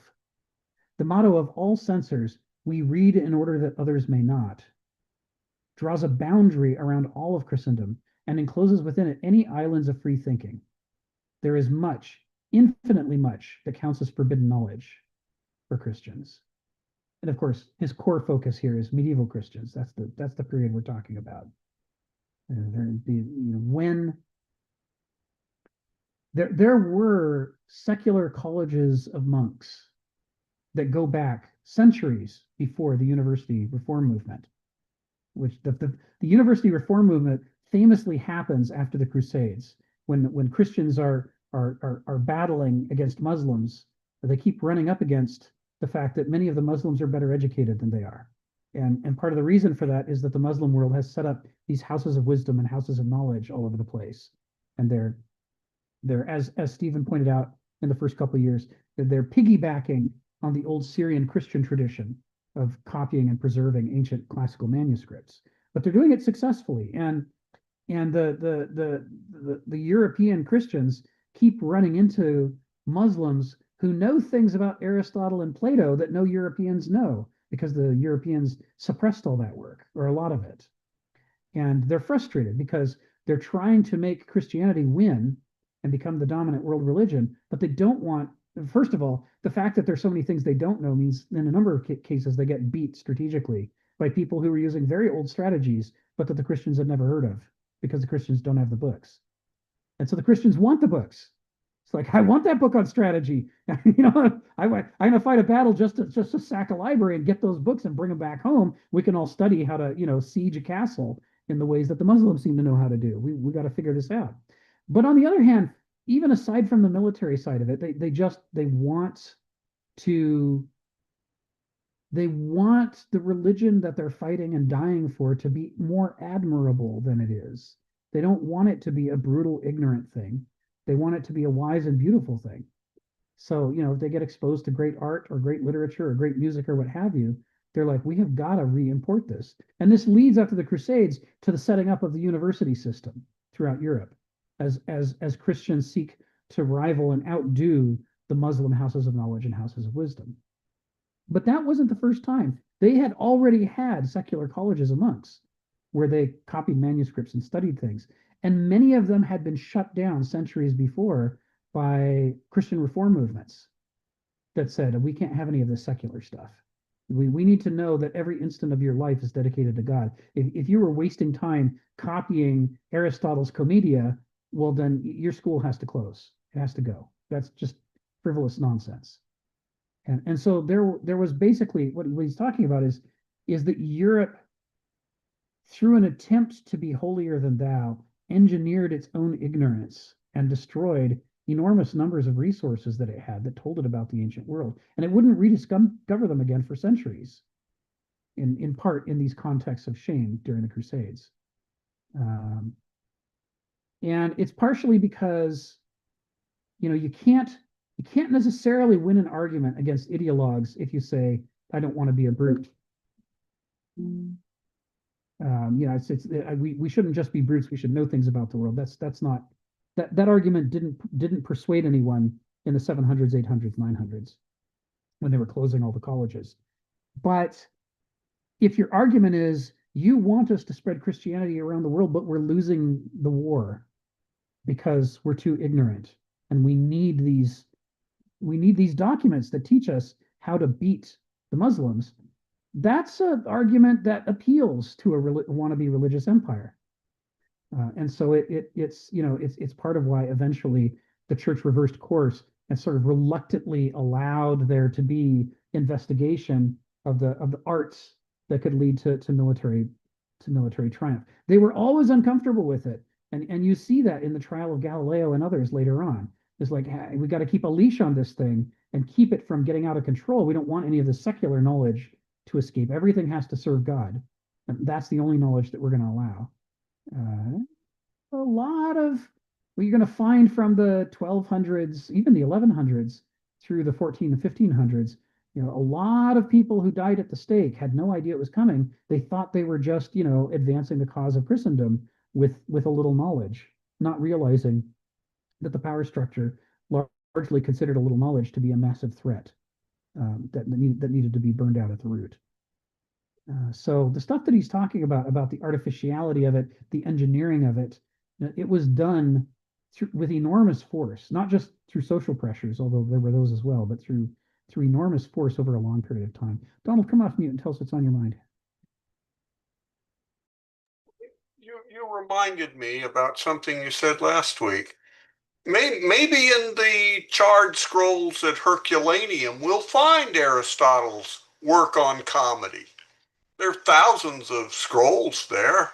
It's going to take 100 years probably to read them. Maybe the Europeans will recover some of this lost knowledge. What happens if they all die laughing? Monty Python, the killer joke. Yes. And Rick's essay for next week, all the nice things you can say about Tiberius Caesar.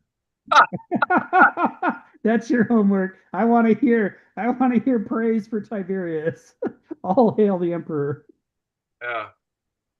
It was the first step in his mother's scheme to make sure the Claudians controlled Rome and not the Augustans. Yes. I suspect Augustus chose him for quite some sound reasons. Tiberius wasn't stupid. No, he wasn't. And he wasn't poisoned either. Because it was his mother poisoning all the rivals. I think Augustus saw Tiberius as somebody who could get the job done. The trouble with Tiberius is he lacked that Jupiter quality of being a crowd pleaser. Yes. It was impossible to love him. Well, I sort of understanding now that why he was a miser. I think he was wanting to keep a war chest because he had experienced a case where 3 legions had been wiped out. And there's a huge hole in their defences, which it took him a while to, seal up again. Right. It took him about a few years. And he felt he needed that war chest in case that situation ever arises again. They must have been freaked out. Yeah. Part of our defences have gone down. How do we defend ourselves? They say that those German tribes didn't realise they could have just walked in all the way down to Rome, and probably not a great deal could have stopped them. Yes. They just didn't realize, so they They stayed didn't in know. Germany. Yes. Tiberius was freaking out. He knew what Augustus was freaking out. They knew how big a deal it was. So remember the whole thing about Tiberius being Ebenezer Scrooge. He was Ebenezer Scrooge for very good reasons. Oh, yes. Yeah, absolutely. Well, with that, we're done for today. Hope you had a good time. Next week, we will continue with chapter 9, but we'll also resume our work on early Christian writings. So have a great week, everyone. Thank you, Rick. Bye, Sharon.